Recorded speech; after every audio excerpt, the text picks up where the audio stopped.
identify. One time for the girl that got away, 2 times for the bub I'm about to spray, 3 times for the power that I pray to. Are you up there? Can you hear me? I know I fucked up, it's clear, see. I'm 22 but I don't act like it clearly. And all this shit is a mirage. I'm just rapping for a cause. The life, the fame, the lights, the game. We break the laws, don't like to change. Wanna win you back, but I hate to lose. I know that you're the one, but it's hard to choose.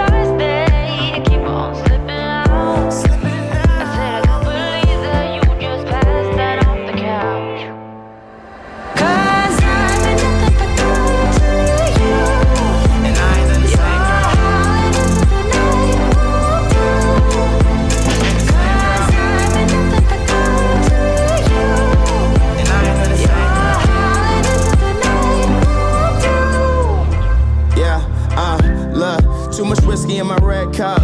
Remember first day you wouldn't give it up. We had only scratched the surface, but I knew that you were worth it. Yeah, so I was patient. I bragged to my niggas, Joe Namath. I'm still with the niggas that I came with, but everything changed once some fame hit. Make it up, take you down, have a shot, I bought a round, play my songs, you like the sound. It's going down, it's going down. Let's drink coffee, watch passerbys, and prove to you I'm not the average guy.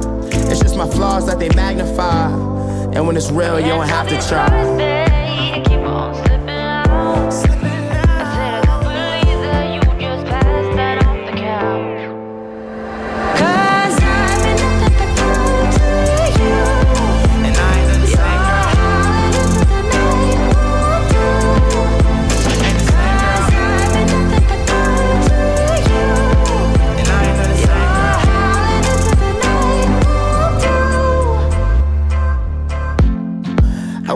Another way, tomorrow is another day.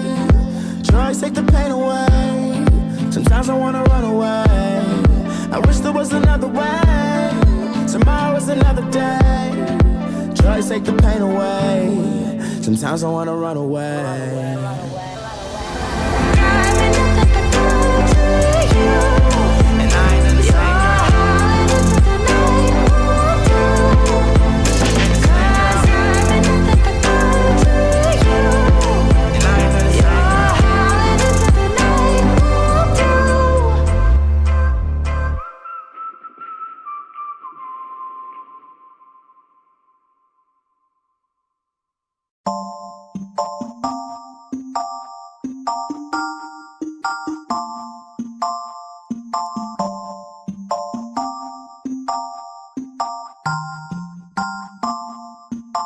See, I don't know you at all, but I'm bout it. If you bout it, don't give a fuck if you're involved, cause I'm bout it. If you bout it, yeah. Don't act like you are doing a favor, but honestly I swear you're my savior, girl. And I don't know if I'll see you later, so I'm bout it. If you bout it, yeah. My head has been spinning, I might need a minute. I've been dying to kick it, so just come with if you with it. And this game that we're playing, you want me but won't say it. If I told you I'm leaving, you would be so devastated. Oh, and I don't want no bullshit excuse, like you ain't got no time for me, as if that shit was true. Just tell me how it is, how you want it. If you're down, wanna summit, I got plans and you're one of them. Not trying to pretend. See, I don't know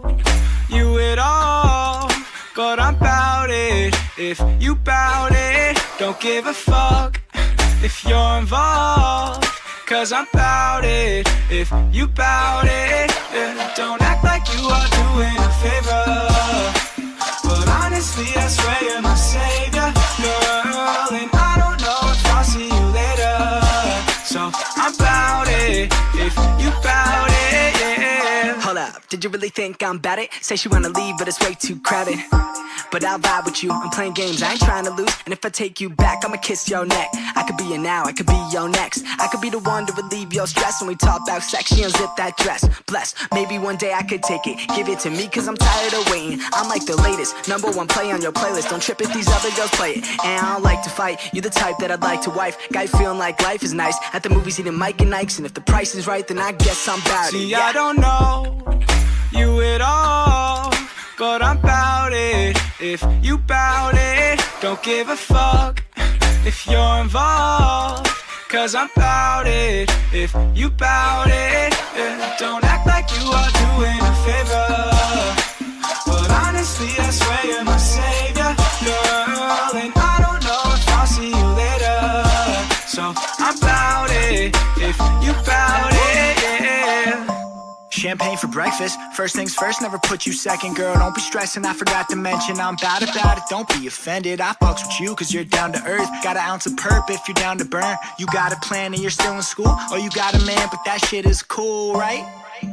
And if you like, you can stay for the night. Don't stay for the love, don't stay for the life. Know my name, then say it to me twice. Let me hear that shit, let me see that shit. You could be the one if you wanted to, or you got games, you could keep that shit. Girl, come and let me know what you wanna do. Be who you wanna be. I will not blame you. Do what you wanna do. Don't wanna play you. If you would come with me, then I would take you anywhere you want to go. Yeah. Even if you're looking for the one, and I couldn't be him, you. Hey, what's going on tonight, guys? Welcome back to the Fan Report.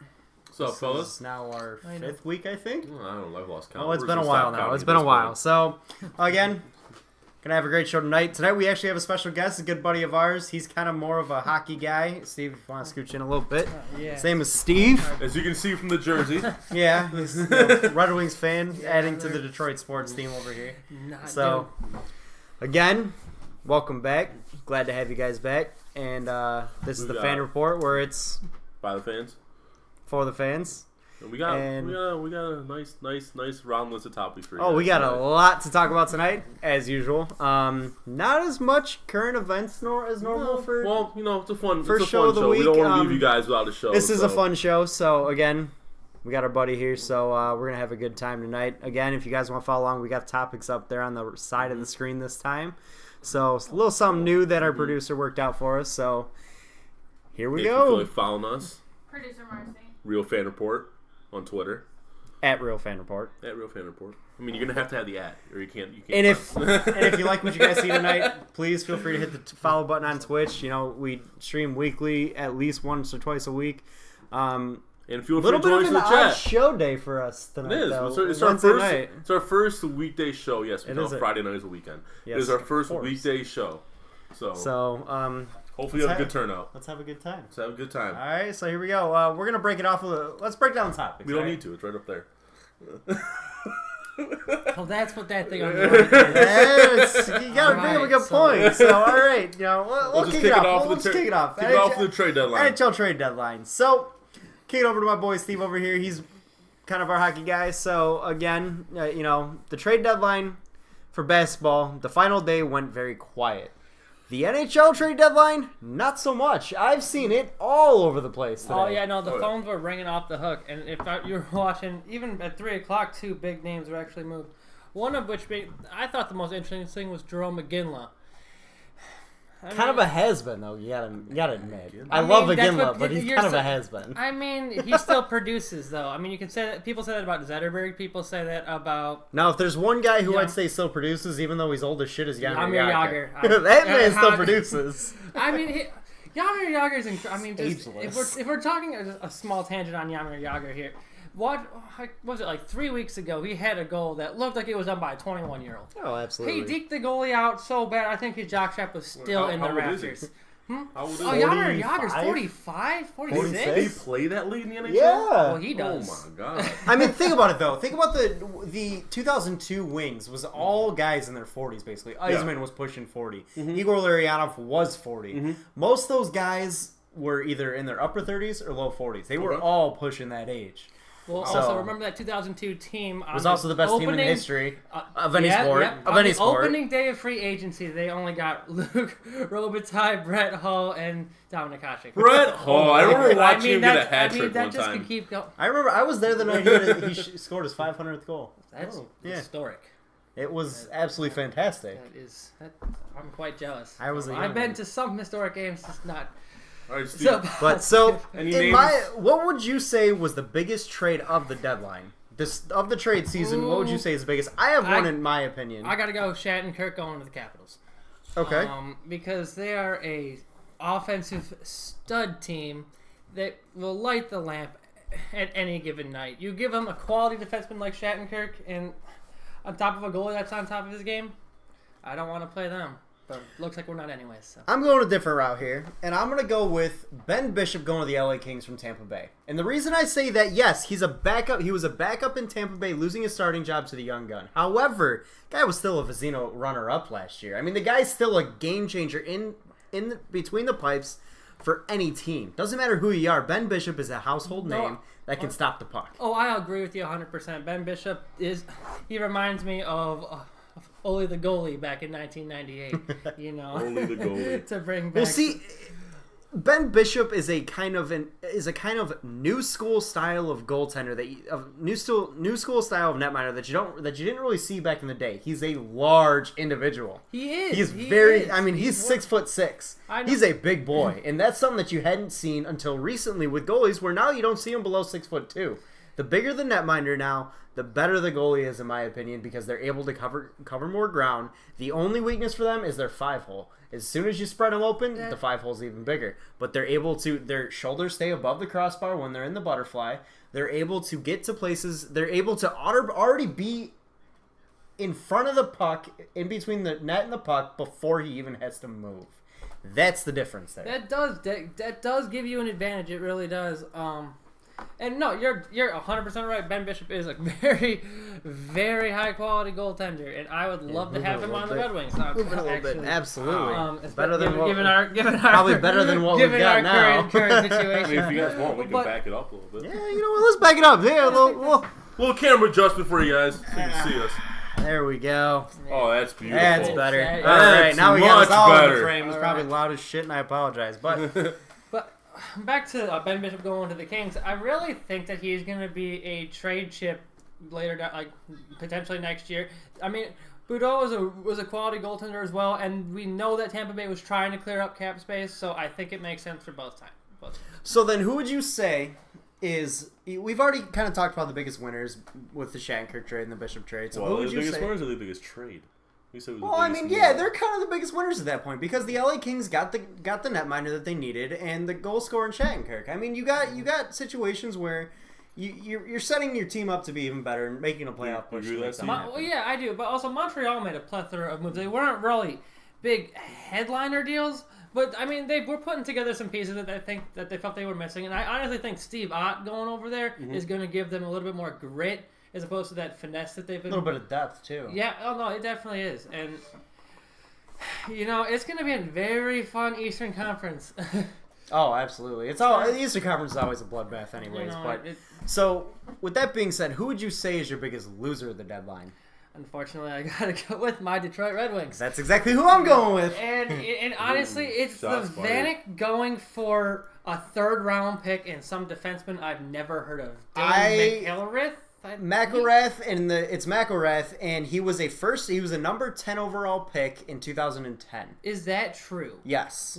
He was a first-round pick in 2010. Drafted, if I'm not Yes, I believe it mistaken? was. He was and our he first-round was pick as supposed to well. be a big-time star defenseman of the future, but he never panned out. And there are several execs and scouts in the league that say this guy sucks. So to say that they got a third-round pick and a guy who's probably going to sit up and down in your farm system for the rest of his career or the rest of his tenure on the team, that's not really a lot for Thomas Vanek, especially considering how attractive his contract is. His contract is so small for a guy who scores some goals. Well, but I mean, to be fair, I think Thomas Vanek is a rental player, and he will be wearing the winged wheel next season.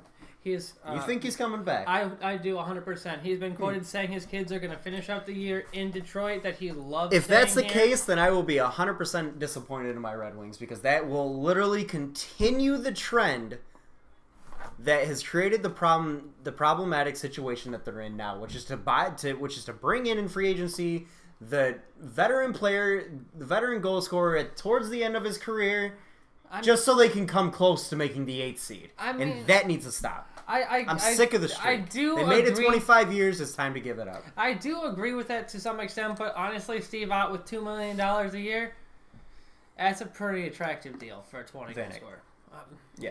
Absolutely. I mean, absolutely. It's really so he'd have to go back through a trade. Then he's not. I don't think. No, he's just a 1-year deal. He is on a 1-year deal. I don't know that he's going to get a $2 million contract. Then from what I've heard, Vanek in the offseason is probably going to be commanding somewhere around $5-6 mil. From what I've heard, I mean what the season he's had and the salary cap the way it is, I'm what I've heard he's going to be getting around 4, 5, 6 mil. I mean, it would have to be a 1-year deal. Absolutely. Remember, I mean, at that point in his career, it's all 1-year deals. Well, actually, no. But there's one part that I don't know if you were aware of. There's a rule. If a player is over 35 years old, if they sign a contract, no matter what, if they play or not, their cap counts towards their. Oh, absolutely, yeah, absolutely. And I don't a $5 million deal. I can see it just because the guy is a goal scorer, and goal scorers are obviously coveted in the NHL. Well, where's Damian Brunner? I don't know. Yeah, he was a goal scorer. But now he is. Thomas Vanek I think he's flipping burgers in Russia if they have. Thomas Vanek is a guy who continues to score goals consistently. He's a guy that will and has a proven track record at his age. Yeah. He's still able to do it. He's gonna command at least bare minimum $4 mil. That's probably my bottom dollar. Top 25 goals next season. So I wouldn't be surprised if he doesn't either, because the guy's, 35, 34? I would just be surprised for a team that would offer $4 million for 20 goals. I see it happening. Let me backtrack here for a second. So, you guys said the Wings were the biggest loser? Absolutely. Yeah. So, I thought so. They were supposed to be sellers of the trade deadline. They were. They sold. They were sold super cheap. Who knew Brendan Smith was going to go for more than Thomas Vanek? That is garbage to me. I'm sorry. What? I think they got a good. I think they got good value for Brendan Smith and Steve Ott. I'll give them passing grades on that. Thomas Vanek, I don't think they got a good. I agree with you. My biggest issue with the Red Wings is yes, they were supposed to be sellers. Yes, they sold, but they half-ass sold. Yeah. You still have on your books massive contracts in Zetterberg, which I think the guy's going to retire with the Wings. But you still have contracts with Tatar, Nyquist. I mean, you could have traded guys like that really you thought were your future, but really aren't your future. You think they could have gone What do you have a $6 million goalie in Jimmy Howard that you could have had a contract that you got rid of. That's kind of a coveted guy right now. He's had a solid season. You also have a young gunner, Peter Mrazek, that you could have gotten rid of his contract. I mean, there's so many players and so many contracts that they could have unloaded for draft picks that they so desperately need. You think need. they could have fetched a first rounder for Thomas Vanek? Absolutely They should have. No, I don't think they would have gotten a first rounder. I don't think. Hansel went to Minnesota and they got. I don't think a second round and then maybe. I think at best they would have gotten a second and a third. I don't think they would have gotten a first rounder for Thomas. I would have been happier than a second and a third, and then. Oh, absolutely! I would have been so happy with the second and third guy. I mean, what they got was definitely not enough, but it wasn't surprising. I think we're beating a dead horse here because it's just. We can move on from that. I mean, it again. Wings losers. Yeah. There were several teams that, in my opinion, were winners. I mean, you got Montreal and you got the LA Kings, and so I mean, those teams, in my opinion, are the winners. I'm just surprised LA was as aggressive as they were. I was too. But they had a need and they filled it. I mean, I'm not aware. I thought they were. I didn't think they were in the top 8 in the Western Conference. They might be trying to push for it. They could be close. I thought they were out of it. But I don't keep up with the Western Conference as much anymore. Well, I mean, I keep up in the news, but not their standings.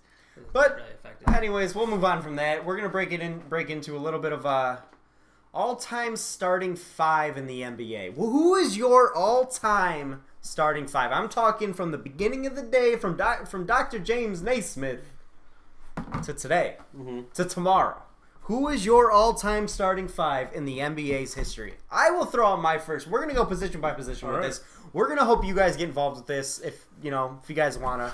If not, it'll be just us. But we're gonna discuss it. We're gonna try to come up with between the three of us one set starting five. Definitive starting five.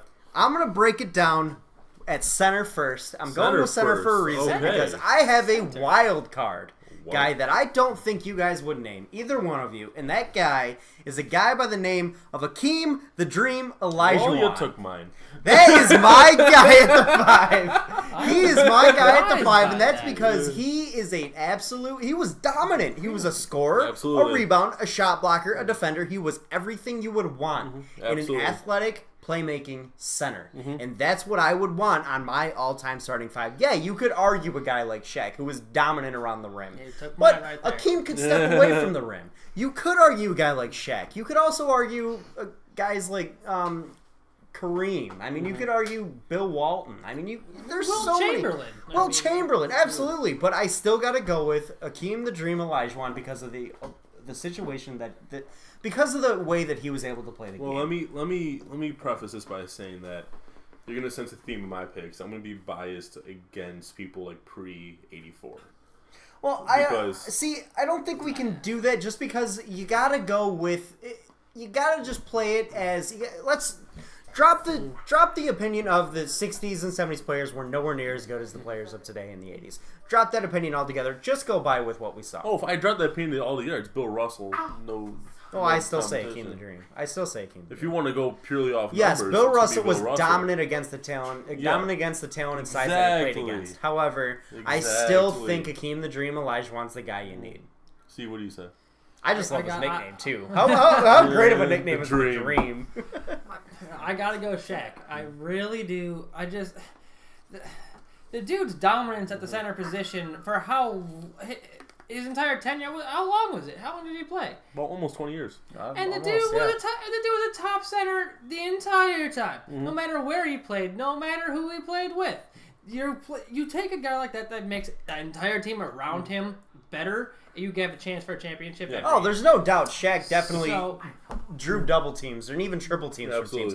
No doubt that he changed the game and changed the way that teams defended your offense. But at the same time, I think a guy like Akeem Olajuwon would have handled them in one-on-ones and would have made Shaq look like a bitch on the defensive end. Akeem would be able to step away from the dream shake. I mean, exactly. He'd be able to step away from the rim, say, Shaq, come out towards me. Now you got all that lane open because Shaq now has to come out on Akeem Olajuwon. He goes right around him because he's a lot faster than Shaq is, and he'd be able to just get right around him, the dream shake, and just slam the ball. You don't think they could throw somebody else on? Absolutely not. You're talking about a guy who's 7 feet tall. So, no, I don't. If you try to put a 6'10 or 6'9 power forward on him, if you want to try to put a 6'10, 6'9 power forward on Akeem Olajuwon, he's shooting jumpers over you all day. All day. So in the spirit of debate, let's pull up the numbers. We'll pull up the numbers. Let's pull up the numbers. So Akeem, his career numbers are up here. Okay. Cool. So Akeem Olajuwon in over 1,200 games averaged almost 22 points, 11 rebounds, 2.5 assists on 51% shooting, with 71% free throw shooting and all that stuff. He actually shot some threes. I never. He was not just but he wasn't just a guy who Ben hung around the rim. 3. Well, that's one. Hey, it still counts. Big Ben. Andre made a few. Yes, he did. Half course though. Half course.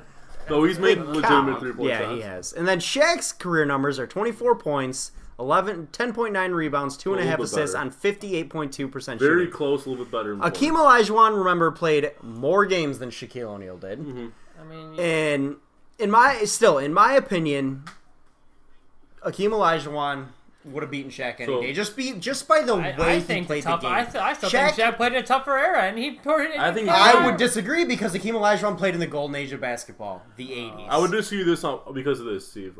The golden age of basketball. In Shaq's maybe first 10 to 15 years in the league, he did play. The rules were still decently tough for centers to score. Absolutely. And to play defense. But his last about 5 years when he played with Phoenix and Miami, later Miami, Boston, Cleveland. With Miami, don't forget. Yeah, But the rules were different then. He had the benefit of really like laid He back. was able to still put up similar numbers to what he did based on the rules. And that is what the big difference between Hakeem Olajuwon and Shaq was. Another thing is, Shaq was very one-dimensional. I think it's wrong. This is a very close debate. Absolutely. Oh, no doubt. These are probably two of the greatest centers in the history of the game. But Shaq was still very one-dimensional. He didn't have a jump shot. He couldn't hit free throws. Hakeem Olajuwon could do everything. Hakeem only won one number his whole Tim career. Duncan a center? Shaq won 4 different numbers. What? Would you consider Tim Duncan a center? No, he's a 4. No, he's a 4. He's a 4. He's a 4. So... I'll put my vote in for Hakeem. I'm putting mine in for Hakeem Olajuwon also. I'm sticking with Shaq, but it looks like I lose. You lose. So we're going to go... So then, I'm going to throw out my 4... Okay. You know what? I'm going to go down to the 1. Screw it. I'm going out of the 1. I'm throwing out Isaiah Zeke Thomas. I'm throwing out Zeke, and the reason is because the man was an absolute playmaker. He was a burner. He was a ball handler. He could do everything. He could score, shoot. He had toughness, mental toughness, physical toughness. Guy played with a broken ankle. I mean, the guy was everything you'd ever want in a point guard. He scored the ball. He passed the ball with electric ability. He was so quick. He was a solid defender. He was everything you would want as a point guard. Well, our picks are similar in more ways than one. I'm going to go with Magic Johnson as the 1. Now, it was very tough for me to not say Magic. And I wanted both to players so bad. The so biggest knock bad, on both but players for the all-timer list is the same knock. Their careers weren't long enough. Oh, I completely agree with you. But as Magic was because he... Magic was just the prototypical do-it-all point guard. But he was 6'9". Is that really a point guard? That's an advantage. He was the first point forward. He was the first point forward, in my opinion. Revolutionized position, Steve. Well, it's funny. When you first sent me that topic list, I was like, I gotta go with Isaiah Thomas. But then the whole 6'9" thing for Magic Johnson, I was like, dude, okay, you can't. The thing is with the Magic Johnson type player is you can't put a point guard on him. You have to put a forward on him. That is true. But he played like a point guard, which was the big difference maker with Magic Johnson. I have a different answer though. Oh, really? Okay. I thought you were about to. I have to go with Russell Westbrook. Wow. You player. can't ignore what he's done with Kevin Durant. Oh, you absolutely and cannot. now without him. I stopped just short of making the Russell Westbrook comparison. I was just talking about Magic. Russell Westbrook is a guy. Talk about do-it-all guards. He's a do-it-all guard. Exactly. My opinion, my knock against Russell Westbrook is he's not that sound offensive. His athleticism is ridiculous. His athleticism is ridiculous. Honestly. But so is Isaiah's, and so is Magic's. Oh, I think I think Russell Westbrook is ridiculous. Don't get me wrong. The guy is doing something that is. He's averaging a triple-double. That's historic. Was it Oscar Robinson the last to do that? Yes, in the 60s. Oscar. Oh. No, nothing. We got people whispering over here, interrupting us. But no, absolutely. Russell Westbrook is doing something that hasn't been done since the 60s, which is ridiculous. Then again, you also have to say that the guy literally... He's doing it in 2017. The guy literally has to do it all. The big knock on Russell is efficiency. Who the hell else is going to score the ball? Who the hell else is going to get assists? I don't even Who the hell else is going to get rebounds? I don't think they have anyone watching the game. They don't know KC anymore. The guy literally has to do it all for his team, whereas Magic was able to put up insane numbers with stars, with Kareem. I mean, Isaiah was able to put up... stars to score. It's just a higher total. Numbers breakdown. You're also talking to a guy who's probably doing it by volume with Russell Westbrook. I mean, the guy takes 30-something shots a game. And also turns... Remember, he also turns the ball over a shit ton. Just for a fun little tidbit, did you hear about that high school kid who scored like 92 points in the game? LaMelo Ball. Oh, yes, I did. Ball. Yes. Yeah. Yes. Did you hear how his team did recently? Yes, he blew it for him. He went 0 for 20 behind and they lost. Did you by any chance see the video? Did you see the video of him with 13 seconds left on the... that video too. No, like 30 seconds left on the clock in like one of their conference tournaments. How did his coach not cut off his hands? I know. I'm getting there. With 30 seconds left on the clock, his team in some kind of conference title of some sort playing at USC. He's in high school. And he's holding the ball. His team's down 1 or 2. He's holding the ball at half court. Just run the clock down. Letting the clock run down. Just dribbling the ball, standing there. And then you see him wipe his feet off with like 8 seconds left on the clock. And he's still right by half court. And as the clock expires, he shoots a half court shot. And misses. And misses. He had a wide open teammate in the corner. I would have fought him. But anyways, back to the topic. His dad's the coach. All right, so stats comparisons. I don't think he is. Steve, your pick. Because Russell he's got Westbrook. a brother in. His brother's about to be a top 5 pick. Yeah. Lonzo Ball. So let's see how that pans out. Russell Westbrook career averages 22.5 points per game. You got 6 boards and 7.8 assists. Magic, he got 19.5. That's playing with Kareem, mind you. Yep. And 7.2 rebounds, Walton? 11.2 assists. Bill Walton? No.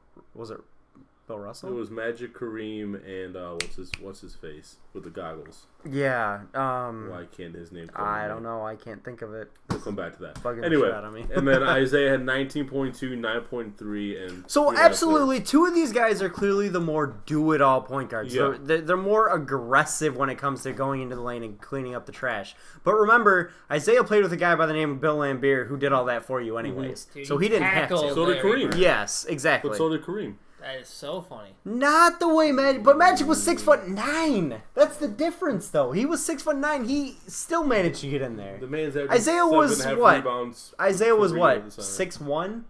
And Elgin Baylor is the guy. Oh, see. No, How was he? Yeah. no. Or I'm thinking early Laker years. Yeah, Elgin Baylor. No, it's Magic someone was more there? big name. Showtime Lakers. It was a bigger name than that. It was a big name.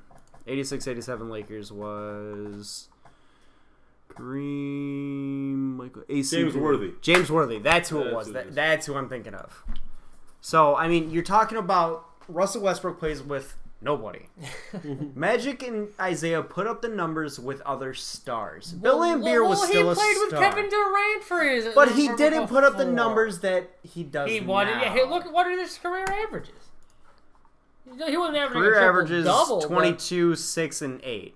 So that's almost including a this year. triple-double. So let's go back to last year. Oh, God, I can't even read that. So I can. Yeah, it Go is. down. I have terrible vision. What do you got? I'm useless. we got, let's see. What do you- He's also playing 34 minutes a game, mind you. That is. That's insane. a lot of minutes. Yeah, he's. He averaged shooting good 24 shots a year this year. Or shots a That's what game. I'm saying. Efficiency is my big knock. That is my big knock. 23 and a half. What's his career percentage? Field goal percentage, he's Yeah. an average 43% versus Magic, who was 52, and Isaiah, who was 45. So he doesn't have the efficiency I that the might have others to do. switch over to Magic Johnson then, because 52% Absolutely, field goal Magic. percentage But is- remember, that is- you can't ignore that. Magic Johnson played in his early era. Wasn't in an era where they really shot a lot of threes. So Isaiah played in the same era, so Isaiah was a little bit later. I same mean, era. 3 or not. I mean, it's played in the what's mid-eighties. important if the Yeah. bucket Okay. if the Oh, ball yeah. goes in the hole. And Isaiah I mean, didn't so shoot a lot of it's- threes either, but Isaiah shot longer range shots than Magic did. Magic was a very around the rim kind of guy. So, but Yeah, 6'9". definitely it's going to have to come down to between Magic and Isaiah. Russell Westbrook is my number 3. Yeah. I don't know if Jerry West might be. Other people I was thinking about throwing in were people like AI and Jason. Was Jason AI really a Kidd, point I was- guard though, John or was he a Stockton. 2? He was technically a 2, but I Yeah. really want him there. What about But, white chocolate? John Stockton, White chocolate. Jason Williams. Yeah, I gotta stick with my guns and stick with Magic. I'm here. gonna stay with Isaiah, but if it's gonna come down to his pick, I got swung over to Magic by the height. we got Magic So- and Akeem Olajuwon. So we got Magic Johnson, All right. Akeem Olajuwon. So let's go to the 2. I think there's no. There's no debate. no- There is no debate. It's I'm Michael Michael. Jordan. Can anyone Michael even Jordan. else throw out a? No, we're gonna skip 2. Okay. All right. So we got Magic and Michael. So Magic and Michael. Let's go with the 3. Who would be your 3? I'm gonna have you lead this one off. Okay. I got one, and I'm gonna hate to admit it. Me too. I think we're the same person. I gotta go LeBron. Me too. I I hate to admit it, but I gotta go LeBron I have James. to go LeBron. The guy is an athletic freak. He's a playmaker. He's a do-it-all player that You have 2 very similar players on that team now with Magic and LeBron. very Two similar. very similar That's why I players. feel like Isaiah would work better for that team, but it's beside the point. So, but yes, I think I got to go with LeBron, unless you wanted to try to throw Larry Bird there. But he's more of a 4, if I remember correctly. He was a 3. He was a 3. Then you know what? I'm going Larry Bird. The guy was an absolute lights-out shooter, something you don't have on this team yet. Mm-hmm.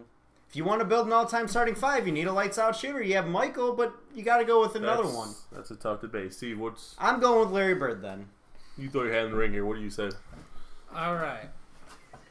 Well, if you want a lights-out shooter, Kobe Bryant in the clutch moments of any game. But he's not really a 3. He has played 3, but he is. But he's a 2. He's a. We're going natural positions. He's a 2. Because he's 6'6". That's not really big enough to be a 3. But he plays like he's 6. He played like he was 6. Absolutely. But Nate Robinson. If we're going with secondary positions, I think it's. Nate Robinson's if we're going with secondary positions, I think it's Michael and Kobe for the 2 and 3 easy. If we're going with secondary positions, I think you just go Michael, Kobe. No, I still say Larry Bird over Kobe. I still want a guy. I would take Kobe over. I still Larry would take a guy because remember, if we're gonna go with Magic and we're gonna go with Hakeem Olajuwon, if we're gonna try to throw Kobe, and we already have Michael Jordan, if you're gonna try to throw Kobe into that mix, that lane's gonna get real crowded. I'm trying to build an all-time starting 5 here. That means they all gotta play well together. Well, I need a guy that's gonna hang out around the perimeter. I got a question for you. I need a guy that's gonna hang out around the perimeter and hit threes, and Larry Bird is that guy. That's why I'm saying Larry Bird. Kobe's not the best 3-point shooter. Remember that. We need a guy. He has competed in 3-point shooting. Yes, but he's not the best. Larry Bird is arguably the best 3-point shooter in the history of the game. I don't think there is a better clutch player than Kobe Bryant. When his team was down, honestly, I will 100% disagree with that. Look at Larry Legend. I want both of you. Reggie Miller from the clutch. I still say Larry Legend's more clutch than Reggie Watch Miller. the Reggie Miller's never won a championship. Of Kobe Bryant's No, career and clutch. tell me that guy's Clutch. not the clutch player. Because every time when he... Robert Horry. God, you had to bring that up. You had to. You want clutch player? God damn bring it! that Had to do that. Should not hit the table. You want a clutch player? Big shot, Bob Horry. One rule: don't hit the table.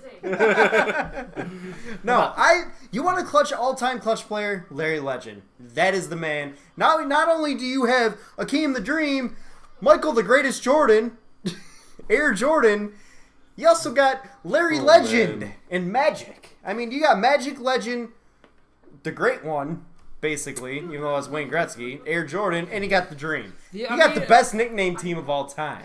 I mean, okay, well, you do have that. And LeBron James, you could always argue.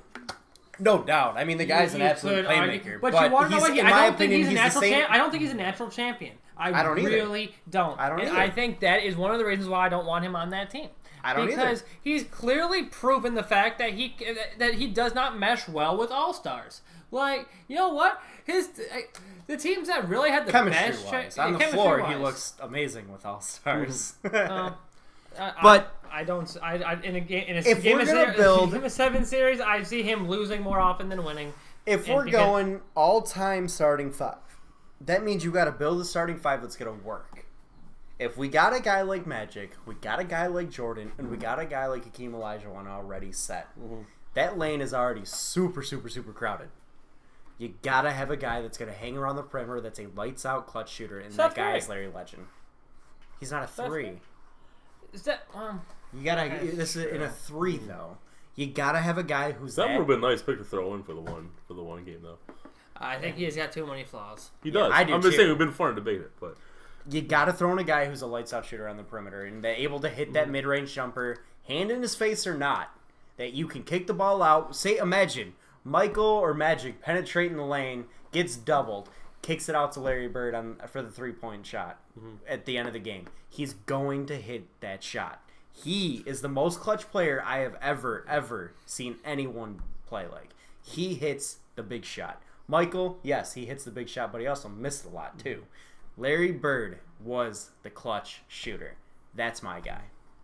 You need a guy to hang around. I'm sensing a theme here. Are we basically all agreeing that the 80s is the greatest era of yeah, basketball? Absolutely. That's all people were picking. Absolutely, the 80s is the greatest era of basketball. They're not called the golden age of basketball for no reason. I mean, that is definitely the greatest era of basketball.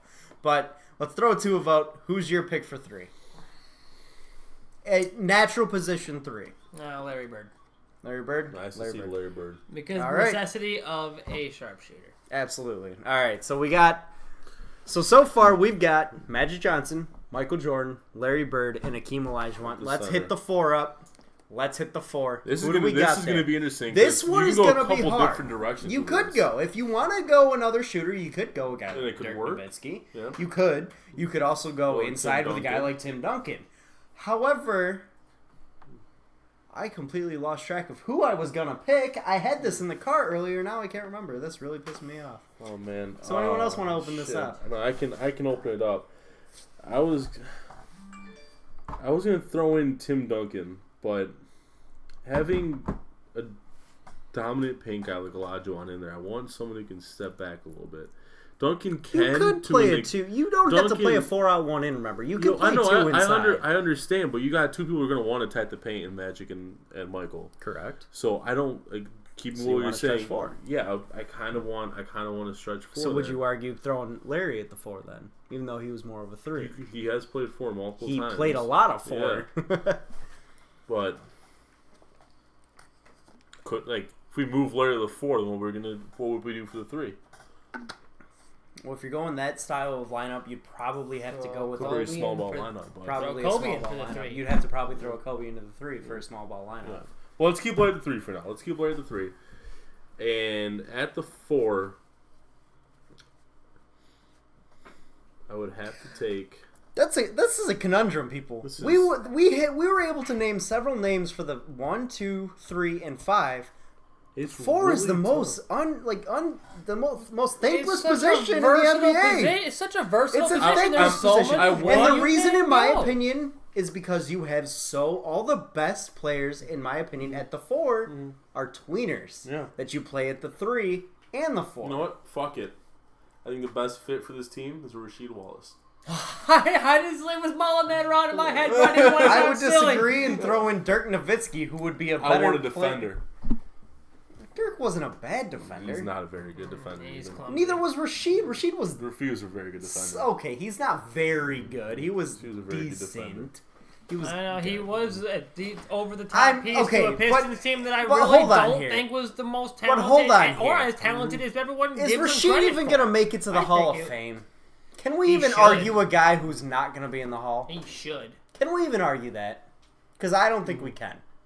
Tim Duncan is a guy you can step away from the rim with, yet he is a very fundamental I'm not. post Yeah, player. I'm not. By no means What am I about- saying I'm taking the best. Like Wait, where Rasheed did is the Stojakovic best 4 of play? all time. Was he? I know. Was he the 3? By no means am I saying Sheed's the best 4 or even top I even 5. brought his name up. Actually. But I'm just saying, as a Keep fit it for to this a guy team, who would be a top 5 player that still would be a fit. It's the reason you're struggling with this is because you're having problems picking a guy from that era of basketball that Karl Malone. again, I don't see him fitting there. I don't either, but you're having problems about picking Chris Webber? Dirk. You're having problems. I don't think he would have fit. I don't think he would have I- worked. I Chris like Webber Chris would Webber. fit, but I Charles don't think Barkley. he would be. There's my guy. Oh, KG. That's a good one. Forget Kevin about Garnett's a good Kevin one. Garnett. I am going KG. That's me, my pick. Garnett is a Gasol good pick. shouldn't be anywhere near that list. I don't. I would disagree entirely. He's won Yeah. titles with. He's a great Career top power Rodman. forwards. Ugh. I'm going KG. KG. Okay. I go KG. Okay. 100%. Then you know what? Ooh, Tim Duncan. I'm gonna throw out Dirk Nowitzki, and the reason is Okay. because he's another guy who is that lights out shooter. Because you've already got a crowded lane. He's a guy that, again, Well, was a remember, clutch KG player. can step back, just not all the way. To Not all the way back, but He can shoot it deep too. we want a guy who could step all the way back. I want a guy who's able to be on the other wing because we got guards that'll drive. We've got a center that's pretty much going to stay around the lane, Well, but can LeBron step could out. play the 4. He's not a natural 4, though. If He's we're going natural 6'9", positions, he is almost a natural 4. he's a natural 3. But if we're going natural positions, I gotta go with Dirk Nowitzki at the 4. He is a guy that he steps back to the 3 and hits and is a lights out shooter. He's a guy who I really think was very versatile. He was a guy that could hang out around the rim, hit the turnaround baseline J, hit the mid-range J anywhere on the court, but he could also hit the 3 anywhere on the court. He's that kind of guy that you could run your offense through if you wanted to or needed to. That's my guy for the 4. See, my big thing on Dirk is I want the defense. Tim Duncan. Do you really need the defense that badly if you got a guy like the Dream right next to him, plus Magic Johnson, plus Michael Jordan, and Larry Bird, four of the best defensive players in the history of the game? No point. I don't want to leak. I mean, I don't think You're not getting a leak. There's no leak. I thought we were trying to build the all-time 5. Yeah. And defense is a key part of that. This is the all-time 5. What's your pick? I still go with Tim Duncan. Tim Duncan. Let's throw the numbers out. Kevin Garnett averaged Tim 18 Duncan was points. my original pick. I just don't know that he would fit. But let's throw the numbers out for KG. 17.8, 10 boards, almost 4 assists. You got Dirk, 22 points, 8 rebounds, 2.5 assists. Can you write the KG's numbers? How much higher 49% field goal percentage versus 47. Yeah, remember, Dirk took a lot more threes. Well, what's his 3-point percentage? Isn't that there? Yes, 38.2 versus 27.5. 10% in threes as opposed to... That's a huge amount. That's a huge amount. What was the total percent in field goal percentage? What was the difference there? 2. Overall field goal percentage? 2%? That's not as big. 10% is huge. Let's look at the player efficiency rating, which is a newer stat. Kevin is not 3-point shooter. He can player efficiency is actually... 3 points. To pull up Tim Dirk Duncan. Nowitzki was Tim 0.2 higher. How is he not in this conversation? Well, who? Tim Duncan. We'll throw Tim Duncan up. He is. But player efficiency rating has Dirk Nowitzki as a more efficient player. And you're not beating Tim Duncan's player efficiency rating. But Tim Duncan 19.8 or 19.0, 10.8 with 3 assists. Field goal percentage of 50.6, which again he's an around the rim player. 3-point percentage of 17.9, but again probably didn't really take threes. Player efficiency of 24.2. So I saw him at a clutch 3 at one. Yes, but so Tim Duncan hands down is probably going to be my pick out of the 3 if it weren't for the fact that we didn't need a player of his style. I think my pick is going to have to be Dirk just because he is that style player that I think we've already got Larry Bird on the perimeter, dude. I really think that Tim Duncan... But you already got 3 guys in the lane. You're going to have a 4th guy in the lane. Teams normally play a 4 out, 1 in. You need more than one player out on the perimeter. Because if one guy's covered, you have another one to throw the ball to. Or you have a way to swing the ball around the perimeter. Duncan's big enough to step up and take a jumper and make it. You have 2 very similar players in Dirk and Larry. I'm fine with that. I'm absolutely fine with that. What's wrong with that? What is it? Tell me what's wrong with having similar players of Dirk and Larry at the 2 forward positions. Well, I think you've got 2 players on the perimeter when you've got already 3 guys in the lane. I just feel it's a crime if we put Nowitzki in and LeBron out. If honestly, at that point, because LeBron can play the 4. I don't at all. LeBron can play the 4, and he fits every category you're just fitting to me. And I feel bad for leaving him out in the first place, but that's also because I'm a LeBron dislike. Oh my God! You should hear my rants about LeBron on the show. But I just think he's like LeBron is not. See, if we're going natural position, we can't put LeBron at the 4. He's not a natural 4. He's a natural 3. Dude, and I would say Rashid's stats down. Rashid 14.4 and 7 points. That's what you want to throw out there. I got you guys. That's what you want to throw out there. I got you guys. I want you to close your eyes. Who are you throwing out? I want you to close your eyes. It's going to be someone like Darko. Anthony Davis. Okay. This is one that is too young very... to tell, I think. I completely agree. Too young to tell. But he's also not healthy enough to tell. Were you really factoring in health, or were you factoring them in their prime? He hasn't hit his prime yet. That's why I say he's too young to tell. So I can't say that the guy can be included in my all-time 5 when the guy hasn't even reached his prime status yet. Give it 3 years. My 5 may change entirely. I don't think my 1, 2, 3, or 5 will change. My 4 probably will, because you do have a few guys that are kind of that in that elite 4 area. He's a 5. He plays both. He's a 4-5. Okay. But you do... What's he natural? I have no idea. He literally switches. Okay. But you do have guys that are considered in that elite era of that 4-5 range that could change the conversation. So Anthony Davis, well, yes, he could be included in that conversation probably in a couple of years. Right now, I can't put him in. Just because he's too young, hasn't reached his prime yet. I think it could take longer than 4 years to put him in the all-time 4. It might, but at the same time, if the guy's putting lights out numbers on a team that's winning, mind you. What about Kevin Love? No. The guy literally is probably the worst defender I've ever seen. He did in Minnesota, though. Yeah, but he was a god-awful defender.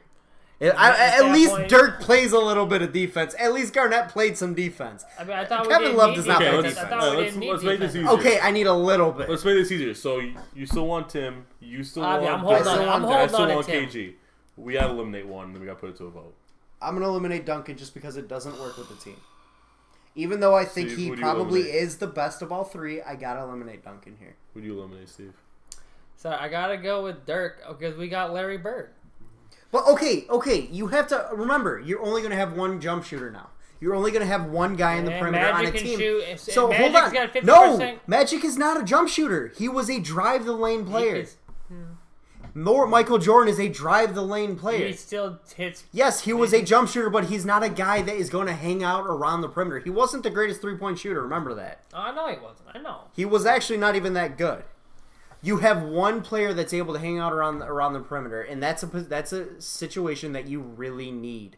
You need more than one player because at this point you don't have a possibility of swinging the ball around if you only have one player on the perimeter. Nowitzki wasn't Okay. a perimeter player his entire. I mean, Yes, he was. Absolutely, he was. He could hit behind the arc, but he Oh did not no, hang- Steve! did Steve, not he was a just- perimeter player. He was a perimeter player that ended up around the rim at times. He was a most definitely perimeter player.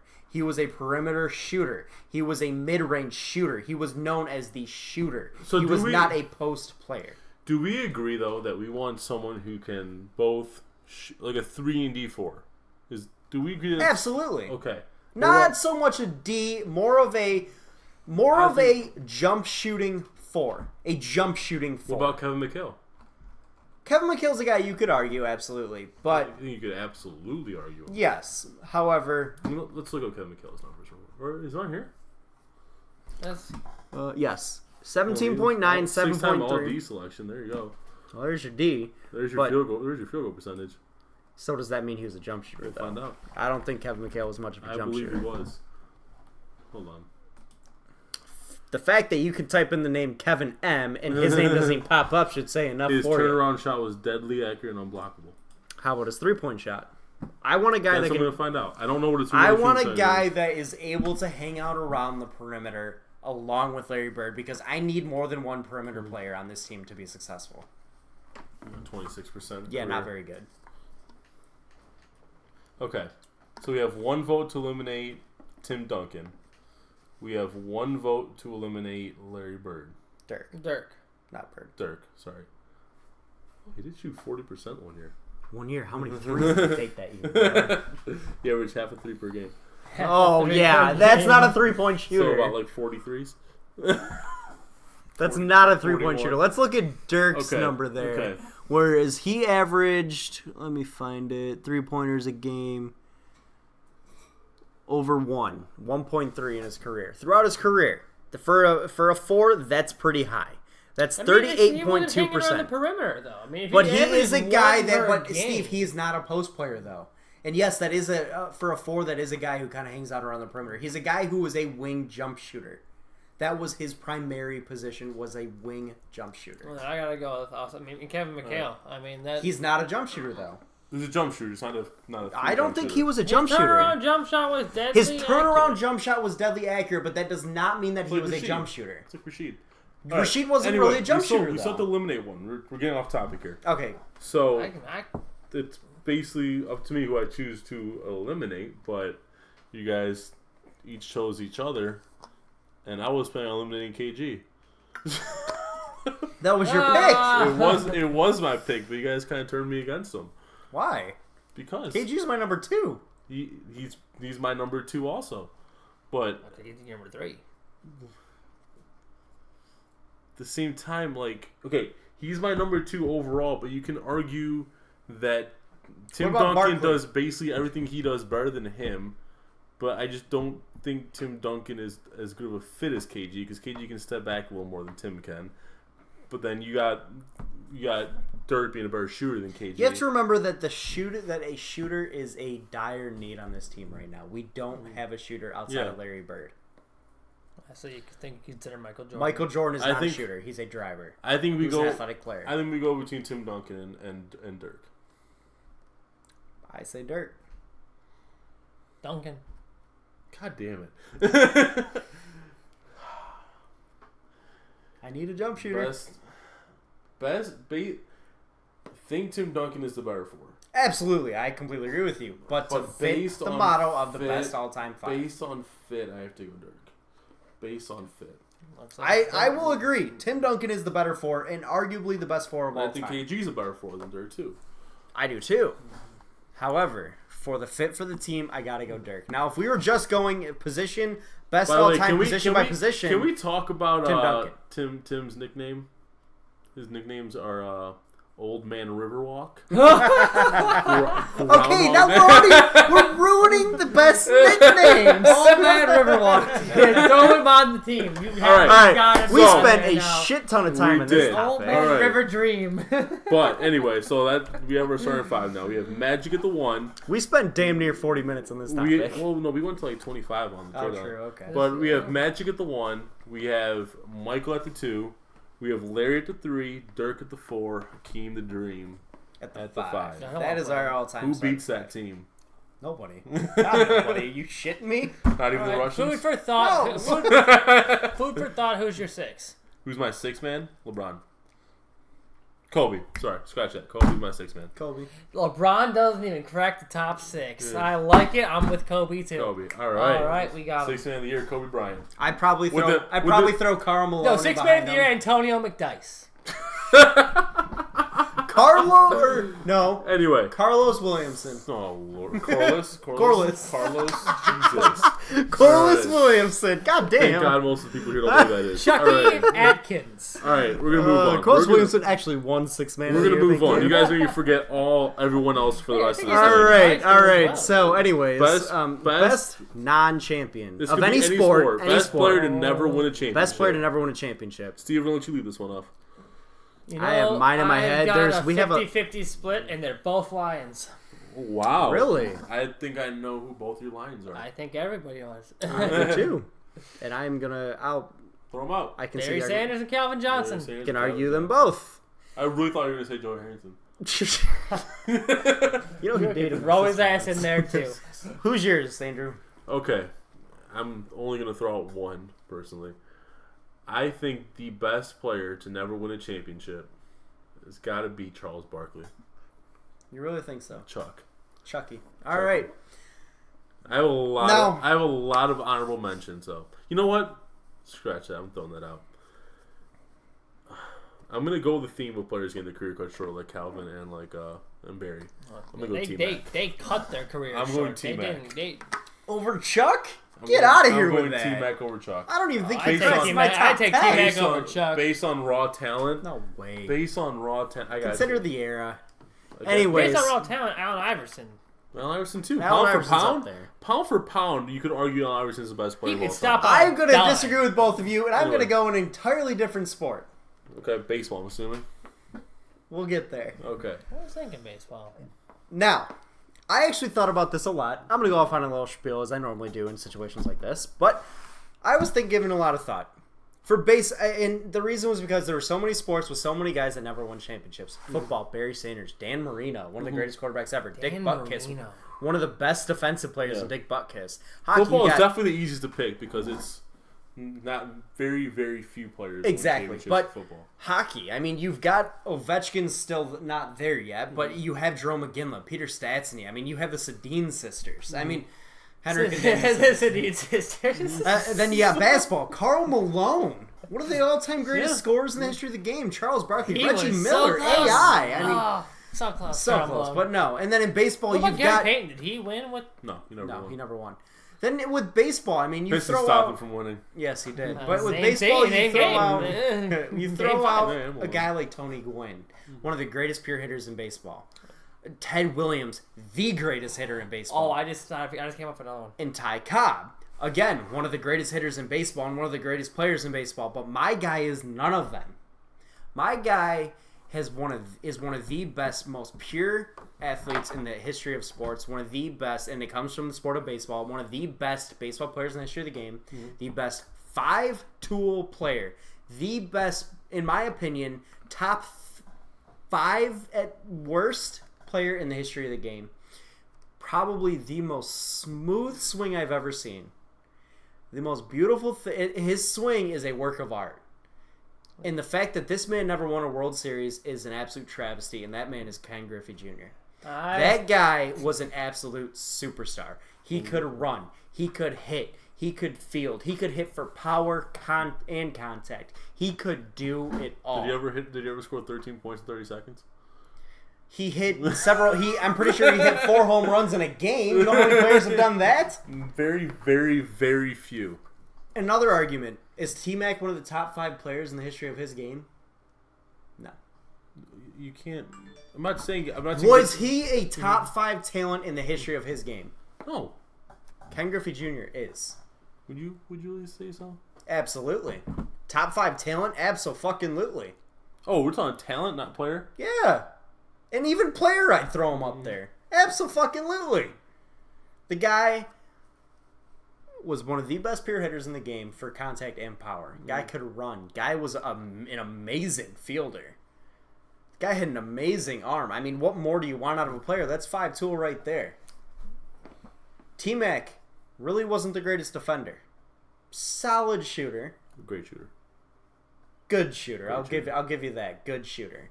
Was a good dunker. Great dunker. Very athletic, but not that great of a defender. He doesn't hit every category of the basketball spectrum, whereas Ken Griffey Jr. hit every category of the Calvin baseball Johnson spectrum. changed the position. So did Griffey. And I think Calvin Johnson's a great pick. I did too. Calvin but- Johnson, honest to God, I mean, he was the most humble player. He did it. But see, okay, his single attitude, game. his attitude, but he didn't do it every single game. There were so many games and even full seasons where the guy was Only the non-existent. last 2 seasons when He was non-existent. Whereas you had guys like Randy Moss putting up the same numbers he put up through his entire career at that age. Man, when you're beat up and I you're don't double think- teamed, okay. you're still. Randy Moss did it. Herman Moore did it. Johnny Morton did it. I mean, you want to name names of players who did it. Julio Jones still does it. Julio Jones has been in the league, what, 3-4 years? No. Julio Jones is pushing 30 now. Julio Jones is pushing 30. No. Yeah, He's getting old now. He's pushing 30 No now. way. Yes. It doesn't feel like it because he's missed seasons. Yeah. But he's pushing 30 now. He's probably spelled that wrong. He's 28 years old. Yeah. 20. No shit. Yeah. There's guys that continue to do it regardless of injury, regardless of double, even triple teams, that Calvin did not. Calvin went non-existent for periods Calvin of was time. hit so much more. And so was than every other receiver When in you the get league. the ball on third down every drive, I would argue you're Calvin getting Johnson wrecked is by not the safeties most and clutch receiver in the history of the game, hands down. I wouldn't He's even not put him the in the most top 3. clutch receiver, I think, by far. He was the most talented. He was the We biggest, had an argument fastest, on a strong. few Nobody was shows the back. biggest, We had fastest, an strongest argument receiver. on a few shows back where I don't even know if the guy's hardly a borderline Hall of Famer at this point because his career was so short. Because there was you can only take a handful of seasons, not even No, I'll give 3, you. He 4 wasn't seasons. a winner. I'll give you that. 3-4 seasons where the guy put up elite numbers. He had other seasons where he was pretty pedestrian. He was at best. There was no red zone target like Calvin Johnson when he was. Oh, absolutely not. Based on his pure size and athleticism. But at the same time, there was also no red zone target like Jason Witten or Tony Gonzalez. But you know, I mean, I said Tony Gonzalez was going to be my number 2. Really? Tony Over Gonzalez? guys like Ted Williams, Ty Cobb, Charles Barkley, Karl Malone. I mean, Yeah, no, Tony Gonzalez. No other tight end like him. Oh, I'll agree with that. No other tight end like him, no doubt. Now with the Rob Gronkowski, I'm sorry, dude. Stay on the field a whole year, and then we'll talk. I'll agree with that. I didn't mean to sound disrespectfully. He's a very talented player. No, I just your don't think argument you is can compare completely him to Tony no. Gonzalez. Your argument's completely valid with Robert Gronkowski. I mean, the guy doesn't stay healthy. It's obvious. I mean, but again, He plays with my a shield issue on with his Kelvin, side, my on his issue arm, with I mean. Kelvin is the guy was pedestrian, was damn near pedestrian for entire seasons during his career. Whereas guys like No, pedestrian. No. He had He had not 4 one season under elite 1,000 yards. seasons. Not one season under 1,000. That's wrong, actually. I'm gonna change my pick to AI, guys. I've been sitting and thinking about it, and AI, he is pound for pound the best player of all time. 964. So He did go below 1,000 yards and 756. Well, 756. Well, This was rookie. This is rookie year. He had 2 seasons where he hit below 1,000 yards. 1077 is not an elite year. I'm sorry, it's not. Well, how many touchdowns did he have that 8. That's not elite. But anyway, This season is an elite season. Does it give you what his third down conversion rate was? No. Well, This season is an elite season because he had 1,900 yards. yeah, that was the year almost hit 2000. I remember. Yeah. This season is an elite season because he had 16 touchdowns. He had, in my opinion, 4 seasons where he was truly elite. I mean, this season is extremely pedestrian. 77 catches for 1,100 yards and 12 touchdowns. Wasn't that good. You could argue 2013 was His team wasn't that good. If your team's not scoring, you're not scoring. Oh, I mean, they don't give him 16 the ball touchdowns right every here down. with He's not using 1,600 running yards. You back. kidding me? Oh, I missed that one. That's his best year. I'm sorry, but Calvin Johnson, in my opinion, had pedestrian seasons. Had seasons where he wasn't a top 5 So are you trying to receiver. say he's not a Hall of Famer? No, I'm not saying he's not a Hall of Famer because, in my opinion, a guy who breaks a record deserves to be in the Hall. Mm-hmm. He broke records. However, I don't think he's a first ballot Hall of Famer. He's not a winner. He's not a first ballot Hall of Famer because of the winning aspect and because he wasn't dominant his entire career. He was dominant for a stretch of 4 to 5 seasons, but not his entire career. Versus guys like Randy Moss, who you would argue was dominant his entire career, all the way to the end, basically. I mean, the guy holds the record for most touchdowns in a season as a receiver. So yeah, this is going to be like being a dead horse here because we're all talking different sports, though. So absolutely, it's going to be like being a dead horse. So I think we should move on. So I final pick. I said AI. I picked a couple times there. Sticking with Griffey. I mean, the guy was just an absolute godsend for Well, baseball. if you're gonna shoot down Calvin Johnson, then I got to go with Barry Sanders. I'll agree with that. I mean, Barry Sanders, no doubt, would have been my pick Anyway. over Calvin any day. But I still think it's very. Moving I on. still think it's very competitive. very similar topic but different realm. Best? Best actor or actress to never win an Oscar. I went first pick, and I'm going to throw out Johnny Depp.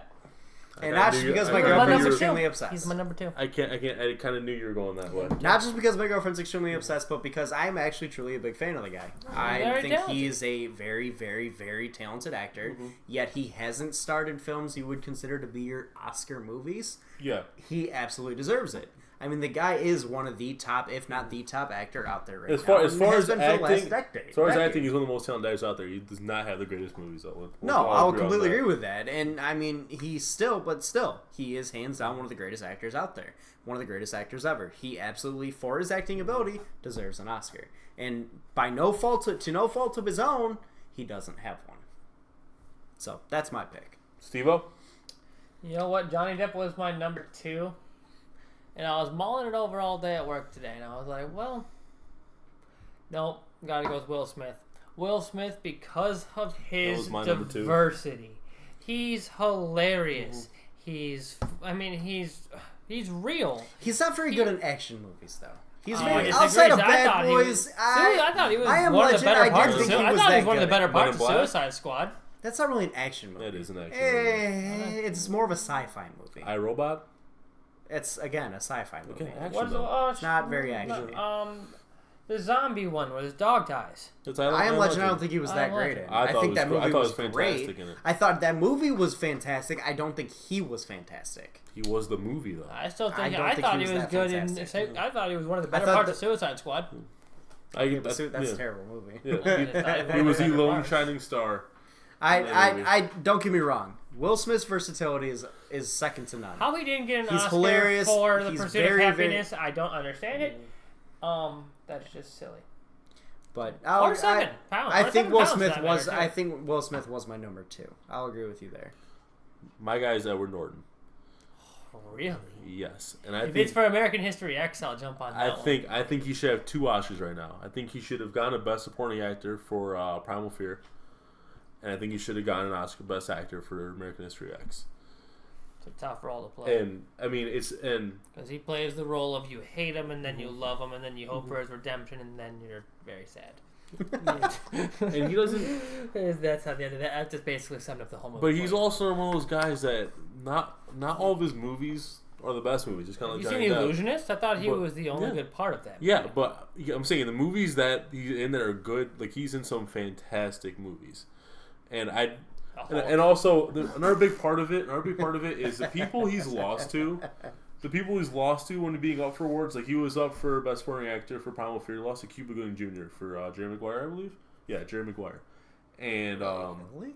yeah, That movie won an Oscar? and then That movie won a goddamn and Oscar? when he was you want to nominated- talk about movies that shouldn't win Oscars?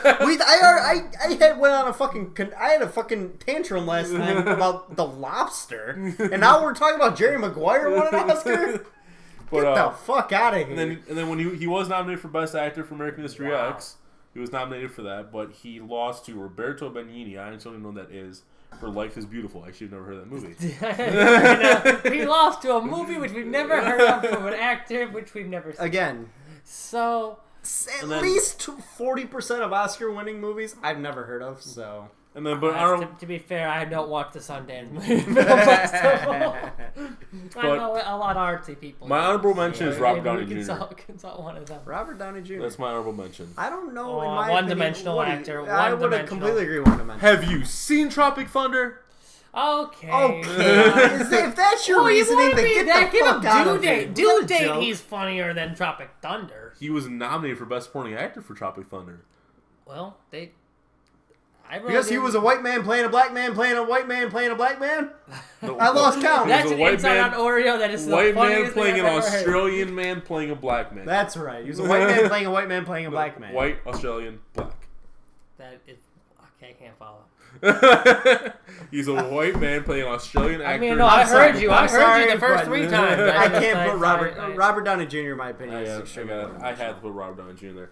And honestly, he did deserve to lose that award because that was Heath Ledger. Honestly, you know Okay, what? I that's really fine. think that but the one thing I will give Robert Downey also- Jr. is that he took Iron Man and made it into him. Yeah. I will Oh, never no know doubt. another Iron there's Man. never Iron gonna Man be is another absolutely Iron Man. synonymous with Robert Downey. And I Jr. think if he was ever going to you get talk an about Oscar, superheroes, I you can't really, picture anyone else in. No, It's I mean Iron with Man. Batman you can picture at least a few guys. That's I 'cause mean, they're you heavy. have Spider-Man has been you have 3 Michael of them. Keaton, I mean, you Superman have has been, you who know knows how many Christian Batman Bale. You movies have, he's but had, I mean, Superman I can't really picture anyone. Yeah. Do you But think Iron Man definitely Robert Downey Jr. But another thing about Robert Downey Jr., Chaplin. He was also nominated for Best Actor for that movie, but that was a fantastic performance. That's a brilliant performance, and that was early 90s Robert Downey Jr. when he was still on drugs. Oh, fucked up. I got drugs. But no, I think he can, Comeback Player of the Year. I think he can switch seamlessly. I think he can switch seamlessly between comedy and between drama. But he's an honorable mention. My top guys that were normal. Well, I mean, I'm gonna put Mark Wahlberg on top of that. That was gonna be my number 3. Was Mark I'm Wahlberg. shooting down Mark Wahlberg. Another guy that Oh, I you don't gotta think shoot has down Mark played in the Wahlberg. best movies, but he's a guy who really is a good actor. I mean, Four Brothers, he was fantastic. Dude, honestly, I mean, you want to know he's a really great underrated actor. movie? I thought that It's he was just- Pain I and don't- Gain. I don't think he has You much watch of a that? range. He is. But he does. You want to talk about a guy who has range? Look at Shooter. Look at any of the other action movies he's done, or look at his comedy. He's got range. I mean, you want to talk about a guy who's in Robert Downey Jr. who is literally 1 to 2 dimensional. You have to include Mark Wahlberg then, who is 2 Should dimensional. Mark Wahlberg play a white guy playing an Australian guy? Absolutely, he can fucking do it. Absolutely. You know what? And Mark Wahlberg has better burgers than Robert Downey Jr. Woo! Oh man. All right, we'll move on. We're gonna move on to. We're gonna actually bring this segment into the show a little bit. We brought in last week, which we're gonna do that segment on Saturday probably. We're not doing a Friday show this week, by the way, because got a little shindig. But which was the buy or sell. But we're gonna bring another segment in, which is the sports conspiracy theories, and there's tons of them. Everyone has their favorite. But tonight and each night, we do it. We're going to break down just one. Tonight we're going to break down in the 2002 Western Conference Finals Game 6 of the Sacramento Kings versus the LA Lakers. What a travesty. What a travesty to an organization who truly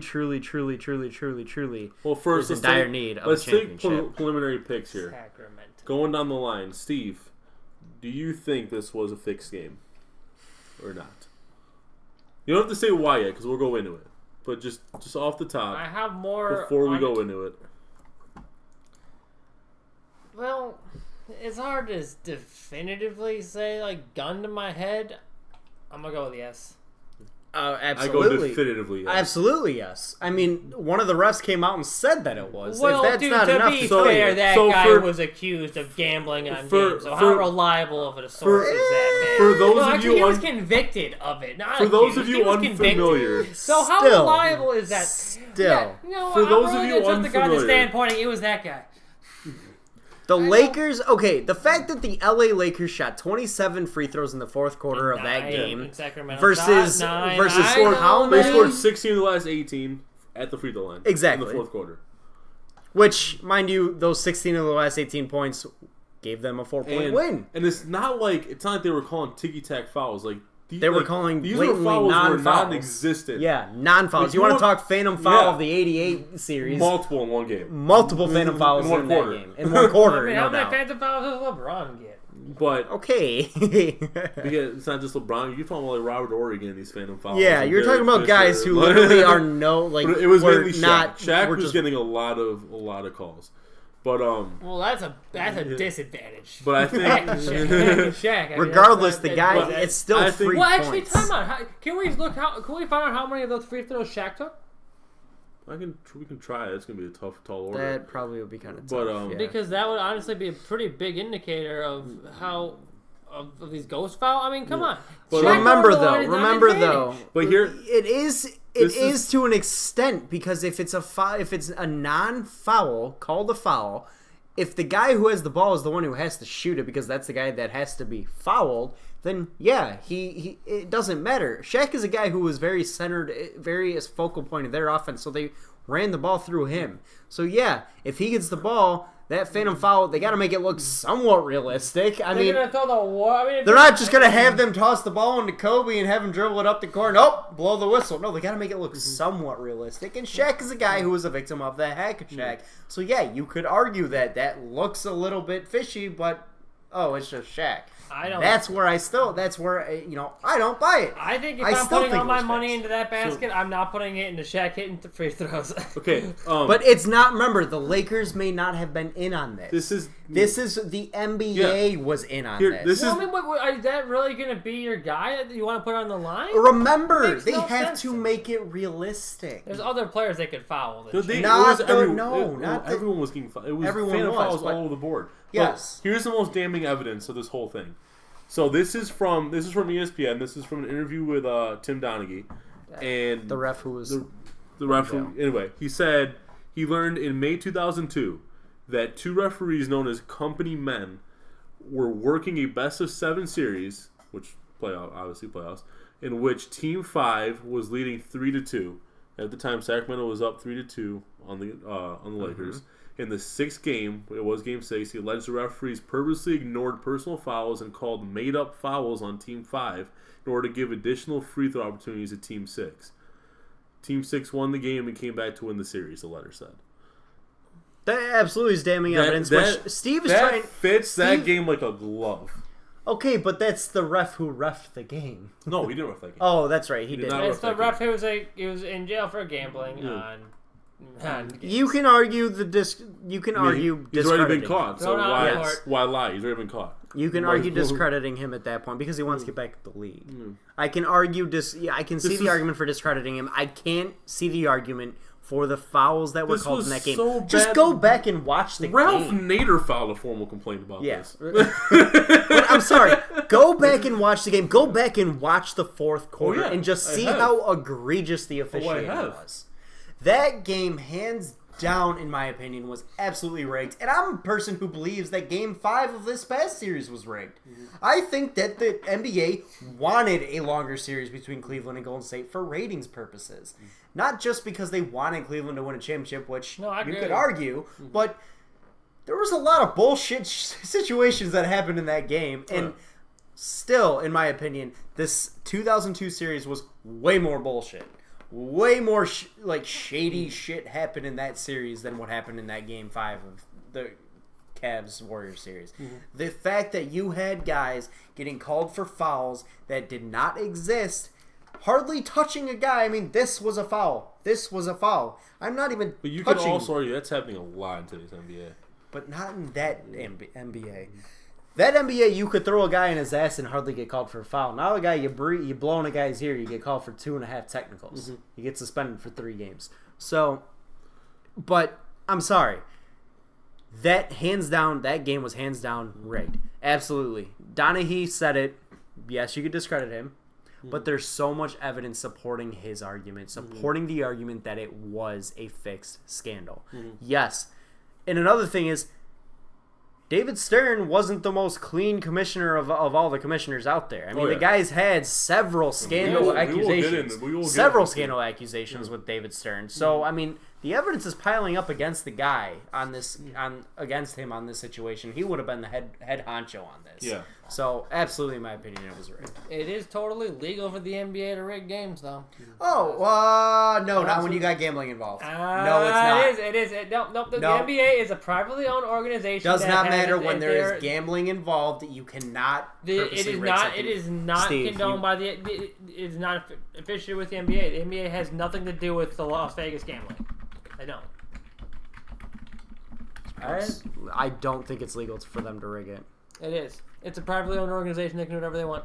The NBA, the NFL, the NBA it's officials not privately are employees owned. of the NBA. Well, yes, it is. The teams are privately owned. I don't know what the league is. Yeah, you can't. Because several people own where's the the league. board of directors? Where's the board of directors of the NBA? Where's the board of directors of the NBA? Yeah, it's they don't have one. Where, like can I buy? Is it traded on? Is it traded on the New York Stock Exchange? Yeah, that's what I'm saying. It's privately owned. So yeah, if they're employees of a privately owned company, they can do whatever they want. It's legal. Manipulate their own contents artificially, so long as such manipulation It's has just no unfortunate. so long has no Nexus. no nexus to gambling. It has a connection to gambling. It is not legal. The NBA does not. It's not connected. It has a connection. You're just betting through bookies. That's not. It is. They can do. They can do whatever they. Employees of the NBA can do whatever they want. But honestly, like there's so many different aspects that are gambled on that how could you possibly rig a game that and not affect gambling odds? Absolutely. Gambling results. I mean, you're arguing a guy. It says you can rig to inflate consumer interest. So like, exactly. I could see like rigging it to go to a game 7, but at the same time, people bet on how many games it's going to go to. So you're again. It is illegal for a member. Okay, it is illegal for Adam Silver and David Stern or any of the commissioners to bribe his referees. They cannot bet on the game. They're not bribing the referees. They're literally. They gave. It's argued that it's believed that in that situation they gave the referees money to call the game one way. That is illegal. If it was rigged, it would be David Stern calling them and telling his employees to rig a game. Or they would tell him no, and they say unless you pay us, and he paid them. It's the evidence is that he paid them. The evidence is that he paid them to do it. However, the commissioner can't inform his he just should have threatened them by firing them then at that point. All the commissioner can say is out of competition needs that he can tell him to keep the game close. That's it. He cannot rig a game one way or another. I think it was rigged. I absolutely think it was rigged. Absolutely do. Well, you present the evidence. I think currently all professional sports there is an act from 1992 that forbids leagues that makes it illegal for leagues to rig their games because they have a connection before this to game gambling. happened. Yes, they have a connection to gambling. All right. Regardless if it is an actual legal connection, there is still a connection to gambling that they would have ability to sway. Let's move on. I say rigged. Nick, I say rigged. Steve. I say it's rigged because I still think all professional sports to some extent are rigged. I really do. Based on that same principle of they're all owned privately, all the officials are employees of these organizations. Okay. They can be told to do whatever. Well, with that being said, we're going to switch it up a little bit. We're going to move away from sports and move into movies. We got a couple of movie topics coming for you guys. We're going to start off with what you think is your all-time scariest movie. With Honor of Get Out being put out now, which is no longer 100% on Rotten Tomatoes. Fuck Armin White. Yeah. Oh, you don't know what happened? Armin White gave it a negative review. He probably doesn't know who that is. He's like the biggest contrarian critic of all time. Yeah. He He said he literally just switched from popular. Yeah, if you go on his review list, like any good movie he reviews badly, any bad movie he reviews well. Yeah, that's what he does. It's the stupidest thing. So fucking yes, it's no longer at 100% because of him. Well, but I haven't seen it yet though. So I honestly do think though it's going to continue to go down lower, just because once one guy breaks the mold, I think people will follow suit. Well, I'm pretty sure basically all the reviews are in at this point. Probably, but there's still probably some left over. Anyway, how many people make up Rotten So- Tomato reviews? it's a lot of conglomerate. things, It's at yeah. least 150. Yeah, critics. Is it it's a lot. 150? Yeah, at least. But But so with that being said, in honor of Get Out being out now, being put out to rave reviews, what is your all-time scariest movie? You want to lead it, or do you want to lead it, or do I want to lead it? I can How about you? I can lead it. I'll lead it off with The Conjuring Part 2. Part 2. Okay. Okay. Well, I'm gonna go with Conjuring Part Oh, 1. fuck both of you. All right then. I gotta do a little pivot here. Okay. Oh, you were gonna go either one of those? No, I was gonna go Conjuring 1. Yeah, But I my definitely gotta backup go would have been Conjuring 2. And then you guys just... Okay. My You argument for scared let's the throw yours piss out. out of me. No, you guys argue. I gotta think To of be one. fair, I was the first time I saw it. One in my two, I think was kind of a ripoff of one. First off, Okay. I think it was a very similar movie. Oh, it's a sequel. Well, yeah, that's my argument why one is scarier than two, because one was absolutely, in my opinion, the perfect scary movie. I agree. It terrified me. It had me scared in my seat. It had me jumping. It had me, scared of what's coming around the corner. It was the perfect mix of spooky, jump It was the scares perfect with slow burn. freaky. Like, the build-up absolutely. worked. Absolutely. They had the perfect music. They had the perfect jump scares, the perfect set scares, the perfect set, the perfect subtle things. Everything about that movie screamed terrifying. That movie was not only scary, but it was a fantastic movie. First off, had a great story. And that movie just, in so many ways, so many ways, scared the shit out of me. Well, I mean, It we was had a- a friend that literally hid under the covers. I'm pretty sure. It was Hid a under scary blanket. movie. It was extremely scary. But honestly, the reason why I picked Conjuring Part 2 is It's a little more in because your face. For was one. first of all, Yes, it it really was. was in your face, and I thought first of all that Jack in the Box thing was terrifying. But regardless of that, You gotta watch the movie again, by the way. I want to watch one again. The London. The London one. Yeah, And trying to remember. what everything that was in The, Conjuring old man in 1 the chair. Yeah. Yeah. was in Conjuring Part 2. It really gave me an idea. Like all the subtle imagery that was in Conjuring Part 1, I was looking for the first time I watched Part 2. And I didn't really get that experience watching 1. And it was really almost more in-depth experience with that movie for me.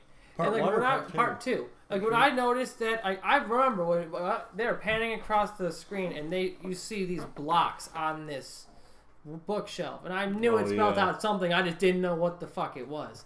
And then when it says, I thought that. I mean, I think one of the most brilliant parts of Conjuring 1 was the scene where Joey King's character, the girl, she wakes up in the middle of the night and she looks at the doorway and is terrified.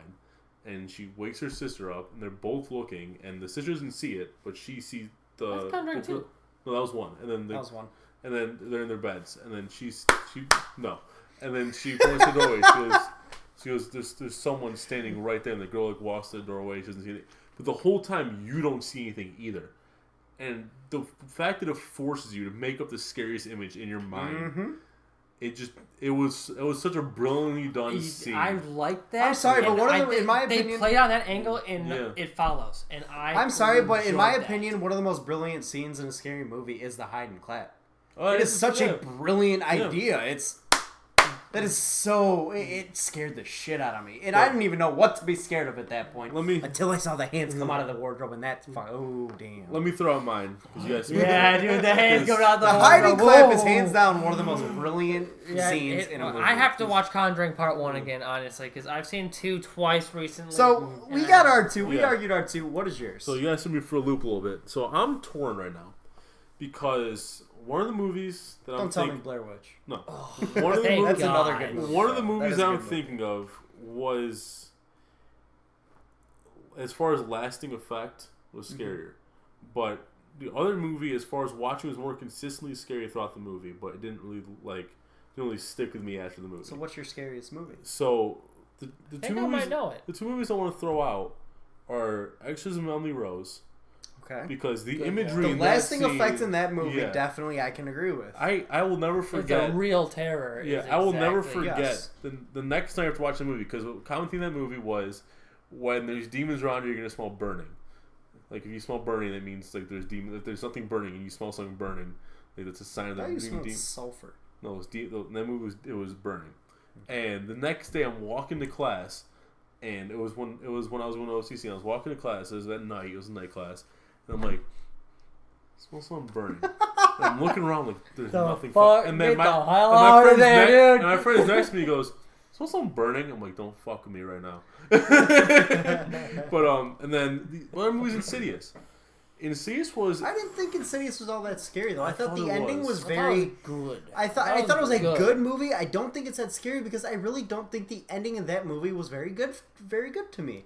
I thought it was very left you on a cliffhanger. Yes, okay, I'm talking about the ending scenes where he goes into the further. The further to me was That was just the a very best part. I didn't like it very much. I thought it was too Some of the imagery in the further, I thought it was very toyish. with the I almost agree with Nick. the I lady thought- with the I thought shotgun. it was just a I'm the little- biggest sorry, grin on her but when he face. went into the further and everything was red and kind of it Oh, are looked you telling me he went plasticky. into like Darth Yes. Maul's lair? It looked very, very plasticky to me, and I that's think that what was killed they- it for that's me. That's what they were going for with his thing. 'Cause I know, but it looks so plasticky to me, and if that was what they were going for, well, they succeeded, but it didn't look good. And one thing I appreciate about that scene was they were intent on not using any special effects. They did all practical effects for that scene.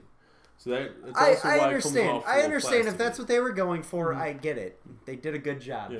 But it didn't look good to me. Yeah. It looked very plasticky. but- It looked very just not. It wasn't scary. In general, that movie had also some of the scariest imagery I can remember. And That nun. Nope. yeah, exactly. None is very scary. This Don't get me wrong. is behind Conjuring 1 and 2 for me, both of these movies. But I'm gonna have to stick with my guns here and stick with Exorcism of Emily Rose. Even though the movie was not consistently scary throughout, the parts where it brought the scares, it fucking brought them. Can I throw an honorable mention out there in the Amityville Horror? Which one? The Ryan Reynolds. Okay. Really? I don't think Yeah. I actually saw the Ryan Reynolds one. Ooh, So we should watch it. That movie was terrifying, and it's real, and you can Google fucking map it. Yeah. okay. That is the most terrifying part of any Remember though, movie to the me. Conjuring And, movies are real also. Yeah. Yeah, but I mean, You can Google map them too. Yeah. But you actually have is the address actually used correct in the movie? I'm not sure. You see, that because probably not. there's just something about the like second being one able to they- it physically might be, look at the but I don't know Amityville about house just fucks with me, dude. Oh, I agree. Like, and especially like I had not a weird only obsession knowing in this high school detailed looking at it story on Google of how, Maps. and just the thought of like the thought behind it. Like, think about it: that a demon possesses you to the point where like it slowly takes over, and then you eventually kill everyone in your family. The thing And that that's what kills happened it, in the the first thing that family. kills it for me with the Amityville Horror is the amount of media attention that the family got, and then they twisted the story too many times. The fact that they came out and said this wasn't real, this was real. Oh, we lied, this wasn't real. Oh, we lied again, this was real. The fact, and this happened too. The fact that they twisted the story around so many times just killed it. Here are my thoughts on that. They on the used whole thing it in to general. make money and bring attention to themselves. Here's my thoughts on the whole thing in general. Yeah, some of the details in the story might have been fudged, but I think overall Might have been fudged, I or think- were completely and entirely fudged. I think overall I still think there's no argument that place is haunted. Oh, I completely agree, but to the extent of what the movies portray, I would completely say no. All right, but Andrew, I got a question for you. Do you remember when we watched Paranormal Activity the first time? Joey Azuz's house. No, it was in my basement. Didn't see it in your basement. Oh gosh darn it! Then you know what? This was with Johnny and James Steve. I have You know a what? funny That might be story one. about watching Paranormal But you Activity. actually know what? Because let me tell you a Someone little. shit Let me tell you a themselves. little story for a minute. Better. The first time I watched Better. that movie was with Johnny Wells and James Steve. Okay. It's too irrelevant. But well, upon watching this movie, we all thought it was real. Like, and Oh no. It wasn't. That was my thing with Blair Witch. When I first watched the movie, I thought that was real. I can see the argument for Blair Witch being and this real. was before Paranormal we all had Activity like was a little iPhones. This was like far-fetched. we didn't have like iPhones and shit where I could ask Siri like, "Hey, is this Paranormal Activity?" I remember seeing commercials when that was first coming out. You know, like when he was shot, look, when that Ouija board caught on fire, man, I almost shit myself. Speaking of a movie which I think was entirely underrated. Walked right into it. Speaking of a movie which I thought was entirely underrated and honestly really scared the shit out of me. And I mean, honestly, I can't remember the last time I was really that scared in a movie outside of The Conjuring was the new Ouija movie. Ouija Origin of Evil was a fantastic movie for scary. That so bad. It was seriously scary. I mean, the people behind us walked out of the theaters. The girl stood up, said, "Fuck this, I can't do it anymore," and walked out. And her boyfriend and followed her right out. So, I mean, that movie, honestly, truly scared me. So, definitely on my list of scariest movies I've ever seen. Absolutely. So, we'll move on that one. So, you got to say Exorcism by Emily Rose. I got Conjuring 1. He's got 2. So, I think we all stick with, I think we all agree that paranormal subtle scariness is more scary than absolutely movies and gore fests. Or clever exactly. That's what I look for. Clever you clever can terror. have the jump in. Can we all also agree that James Wan's the best horror filmmaker right now? At this point in time, yes. I'll agree with that. Well, but in my opinion, I mean, what about? So right now. Right now. Okay, yeah, all right. Oh, you could. I still think you can put him like in the top 5 argument of all time. Too. Well, yeah, I agree with that as well. But anyways, we'll move on. We're going to stick with another movie topic and go with Best Movie Trilogy. This is going to be fun. This one is one that we wanted to bring up, and I actually changed my pick. I changed my pick for the reason being I want to hear his argument for his second pick, and I'm going to take his first pick, and my first pick for the Best Movie Trilogy is the original Star Wars trilogy. And that is because... So we're talking New Hope, Empire Strikes Back, Return of the Jedi. Yes. Okay. The imagery for the time period was unreal. The technology that they used was unreal. The direction that they used. It was a completely new idea that revolutionized movies and an entire genre of movies. There has been so many movies based a la the Star Wars original trilogy that have come out since. And even to this day, people pay homage to that original trilogy. I mean, it was such a big trilogy that 20 years later, they make another set. And even 10 years after that, 15 years after that, they're now again making another set for those movies. They keep bringing it back because people continue to love it generation by generation. It literally encompassed entire at least 2 generations of people and families. There is such a large fandom for it. There's such a large, the fact that everything about it, just the storyline, the movies, the imagery, the scenes, everything was absolutely incredible when it comes to the Star Wars. I think it's no doubt top 3. I think no doubt it's Star Wars top 3. I put it at number 2, actually. Number 2. I put the Lord of the Rings trilogy at number 1. Oh, okay. Talking Fellowship of the Ring, Two Towers, and Return of the King. Okay. And much like Star Wars, the cinematography and the special effects were revolutionary for the time. Absolutely, I'll agree with you there, and also I'll agree with I'll even take your argument here and say that it revolutionized an entire genre of movies. I mean, it was the reason for movies like The Hobbit. It was the reason for games like you see today. Well, it's like probably with the same book, but yeah. But like you see many movies trying to emulate it and fail. You saw they tried to do it with Aragon. They failed. You saw they try to do it with they tried to do a tried to do a Dungeons and Dragons movie. They failed with that. Well, that doesn't surprise me. Warcraft failed. There was one success. Game of Thrones. Do you think George R. R. Martin would have? I think Game of Thrones is going to give people their feed of medieval work. I think, but don't wouldn't you agree that George R. R. Martin had to have taken a lot George of R. influence R. from J.R. Tolkien? I think George R. R. Martin took a page out of Tolkien's book with that. Absolutely. I think it was more magic. I think if it weren't, but he still took a page out of the book though. Yes. If it weren't for Tolkien, I don't think Game of Thrones happens. Okay, that's fair. But my other thing is, Steve, I'm gonna let you say yours real quick. All right. Well, I have 2. Well, Star Wars obviously being my number 1. I have 2 other people. Trilogies. I guess one of them's not really a trilogy. It's the Harry Potter series. And that's kind of my That's trilogy. That's my wild card being that is because you're talking about Would you how pick 3 movies from the Harry Potter series? Could you do that? Well, I'll take 1, 2, and 3. 1, 2, and 3. Honestly, or I think my 4 is probably my favorite. Honestly, the reason being I'd is that personally go 2, 3, 4. But what you said about Star Wars, they George Lucas created an idea. Mm-hmm. Not only he had characters, he had a set. He created a universe. There are like books based on the details of these movies. Yeah. Like they have catalogs of planets, of ships, of alien races, of alien weapons. The amount of detail is insane. And you know what? That same amount of detail is in Harry Potter.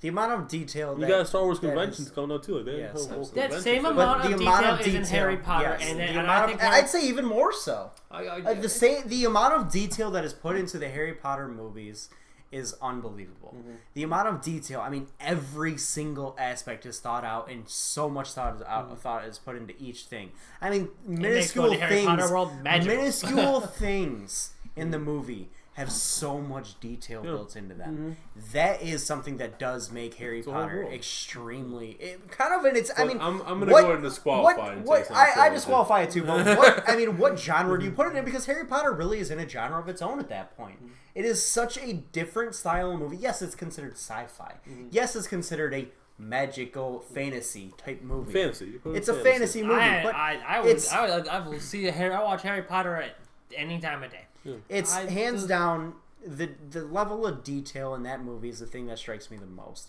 The actors, outside of Emma Watson, who's fucking beautiful as shit. Daniel Radcliffe's fantastic. Daniel Radcliffe was good. Mm-hmm. He wasn't fantastic, but I say he's a fantastic actor. I didn't say he was fantastic. Well, I wouldn't give Star Wars' acting that you're talking about. Remember, what's your different giant era? So what's your official acting, pick, though? By the way, my official pick. Well, I mean, I have to. Well, I haven't even talked about Indiana Jones yet.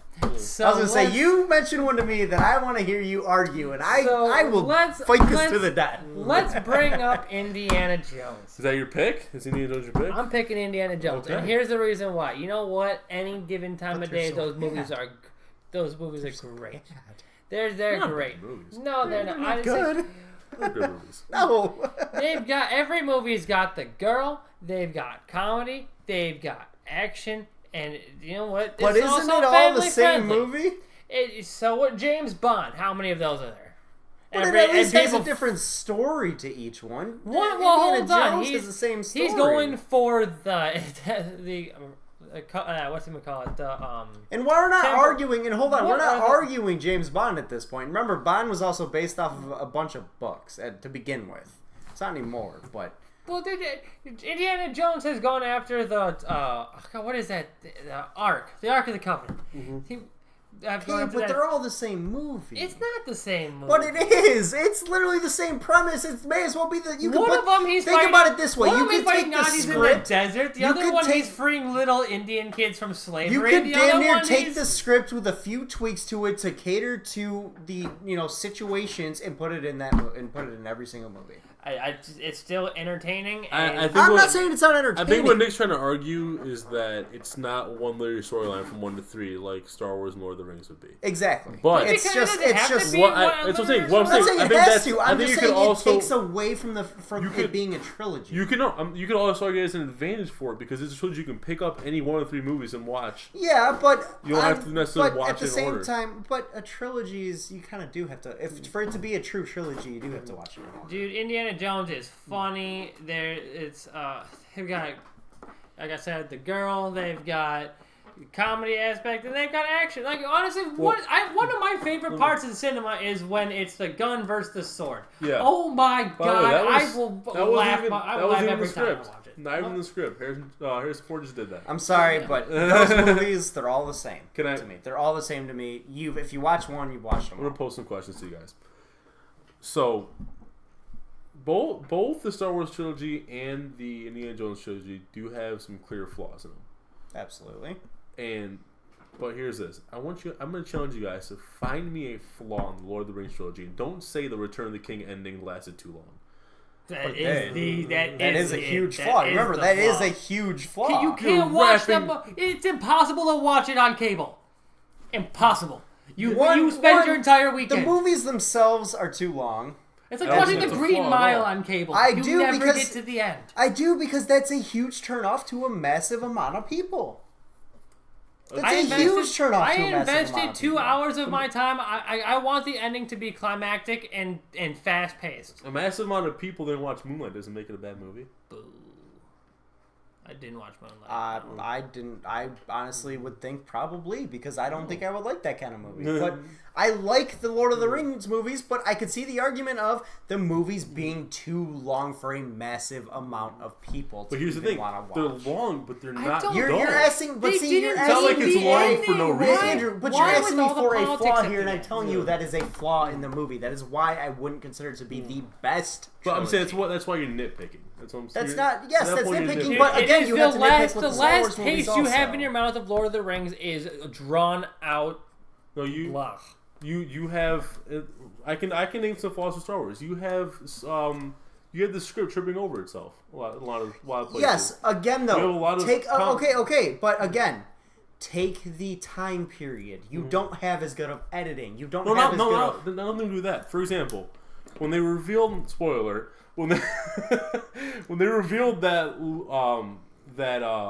Leia and Luke are brother and sister. Dun, dun, dun. Why would they have them kiss in the first movie? That's just fucked up. Second of all, because it goes along with the story. Second of all, because first of all, they didn't know they were brother and sister. It adds to the storyline. They didn't know they had a connection. They kissed. Obviously, it was a brother-sister connection, but they didn't know that. And not to mention that Han Solo and Leia had a will they, won't they vibe the entire first movie. So it was in addition to the storyline. I don't think that's a trip up in my opinion. And to be fair, if you're being just rescued by a just handsome blonde dude who just swings you across while being shot by stormtroopers, you might kiss the guy. I'm a guy and I'd kiss him. Go for it. I'm a guy and I'd kiss him. In the first movie, he saved my goddamn life. They had to do fuck it. They had to do damage. They had to do damage. There was one major flaw. They had to do damage control for it in Rogue One to finally set things straight. But what the hell are you talking about? Why the hell is there a vent leading right to the main reactor on a Death Star? Because they need Isn't connection. that all too convenient? Not necessarily. No, they needed. I can see the. They've got giant guns on the top of the ship. How's one tiny thing to get through? I can see the legitimate. You're so well defended. You can close up one thing. Andrew. I can see the legitimate mechanical engineering reason why you would need a vent to the reactor, because you need an easy access to create repairs. No, well, what they said is in Rogue One, spoiler. How have you not seen Rogue One yet? I have. No, I'm saying spoiler to who hasn't seen Rogue One. I said spoiler for New Hope. All right. So I gotta say spoiler for Rogue One. I thought you were saying. I was gonna be like, in case you haven't seen Rogue One sort of yet. off topic for a minute, but you know how we were talking about who's the last Jedi? The term Jedi is plural in the title. Is plural, and that goes along with the title, which kind of gives it away. But the title in different languages is set in plural. Yeah, no. There's more than one last Jedi. We were talking about, is there just one Jedi? Is there more than one Jedi? Yeah. There's definitely I read a recent fan theory that I thought was really interesting. That was the theory I brought up when we talked about it. Snoke is the last Jedi, and that Luke went to go find the original Jedi temple so that he has a better understanding of why he's doing what he's doing. Because that seems like a very plausible theory to me. I would agree. But anyways, continue. So, yeah. What they ended up doing in Rogue One is they said that the engineer on the Death Star purposely put that flaw in the blueprint to get back at the Empire for killing his family. That's the whole plot of the movie. Yeah, I can see that. But they had to make that up to do damage control because so many people complained about again though I can see a legitimate engineering excuse for there being a direct vent to the reactor, which is easy access to repairs. I totally can see it. However, that's not the reason they gave, but originally I could see that being a reason. Well, my biggest problem is, you know what? When he shoots the photon torpedoes into the reactor, are they what? Are they homing missiles? It Oh, looks like yeah, they got you're right. sucked into a fucking vacuum. That's my biggest problem if we're talking design flaws here. If I was vacuuming guys, we're talking about a movie made in the I know, 70s. I'm just here. poking. We're not talking about a movie made in today's day and age. If those movies were made in today's day and age with the same premise and everything, they would be even better. It's such a hard Force topic Awakens. to ask because you know what? I want to keep Exactly. changing my answer, and now I'm going with Back to the Future. Ooh, I do like those. You know what? Honestly, it's such a hard. I do like the Back to the Future movies. They're great. I just don't think they're So Minus real three. quick, Minus I want to three. top of the line cinema. I think they're just. I want to entertaining post some. watch. I want to post I some. think Rotten one Tomato was top of scores. line cinema for sure. One was very good. I want to post some Rotten Tomato scores. So for the Indiana Jones trilogy, I'm not counting Kingdom of the Crystal Skull, obviously. Yes, It's thank not part of God. the original trilogy. Yeah, it doesn't count. Raiders of the Lost Ark at 94%. Bingo. Temple of Doom at 85%. Not so good. That's pretty That's good. pretty damn Yeah. good. And The Last Crusade got an 88%. As far as Star Wars is concerned, I feel like Star Wars is going to take a hit just because of the age of the movie. Because I feel like the critics' I think ratings would would be a have. boost for it, actually. No, I would disagree. 4, New Hope, was the first one in the original trilogy, 93%. All right. The Empire Strikes Back, 94, and then what maybe people argue is the worst in the trilogy, Return of the Jedi, 80%. Ooh, that's my favorite. It is. It's God, people suck. It's my personal favorite as far as entertainment value. What I think is the best movie in the Green What I Lightsaber was think- by far the best. what I think is the best movie in the Hands down. trilogy though is Empire Strikes Back. Hey, what's going on, Creepy? How you doing tonight? Yo, what's up, man? You want to chime in? We're talking best movie trilogies of all time, so feel free to chime in. Sorry and for then, missing you before. And then as far as Lord of the Rings is concerned, then we'll get to Back to the Future as well. I don't think those fared very well on Rotten Tomatoes, personally. So, also, Lord of the Rings, nominated for many Oscars. Anyway, Fellowship of the Ring, 91%, Yeah, so is Two Sundance Towers, movie. 96%, and Return of the King, See, you can't even get Star Wars off your mind. 95%. Freudian slip. 95%. And Okay, I'm not saying that the Lord of the Rings movies were not. I just want to great. see Back to the Future. They were I great. still think that they're one of the best trilogies in the history of sport or history Sports, of movies. History of movies. However, By I the way. can't put them at the Tell top because purely of the length of the movies turning so many people off. With the one movie's ending dragging out like fucking crazy. I mean, there's enough wrong with them for me to knock it down. So here's the thing. The ending, they played the ending lasted like 30 minutes. That's a long fucking ending. Dude, Let me I think clarify. When we're already 2 hours into a movie, that's a long ending. I think So- Return of the Jedi had a perfect ending Peter Jackson to a had trilogy. so many Absolutely. storylines to wrap up that if he didn't do that, fans ask questions, well, what happened with this? What happened with that? He had to do, like, you're talking about almost a 10-hour epic at that Again, though, at that point, you're already 2 hours into a movie. That's a long 3 fucking hours ending. in a 3 hours into again, even worse. It's a 3.5-hour movie. Even Like I worse. said, it's impossible It's to a watch it on long cable. You should ass never watch movie. it on cable. Anyway, Impossible. It's Back a to- long ass back movie. to- It is back- too long. back to You have to be at work on Monday. Back to the Future. We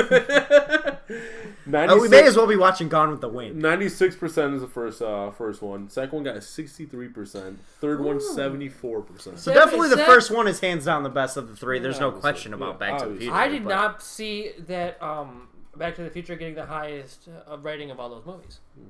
97? Is that what you said?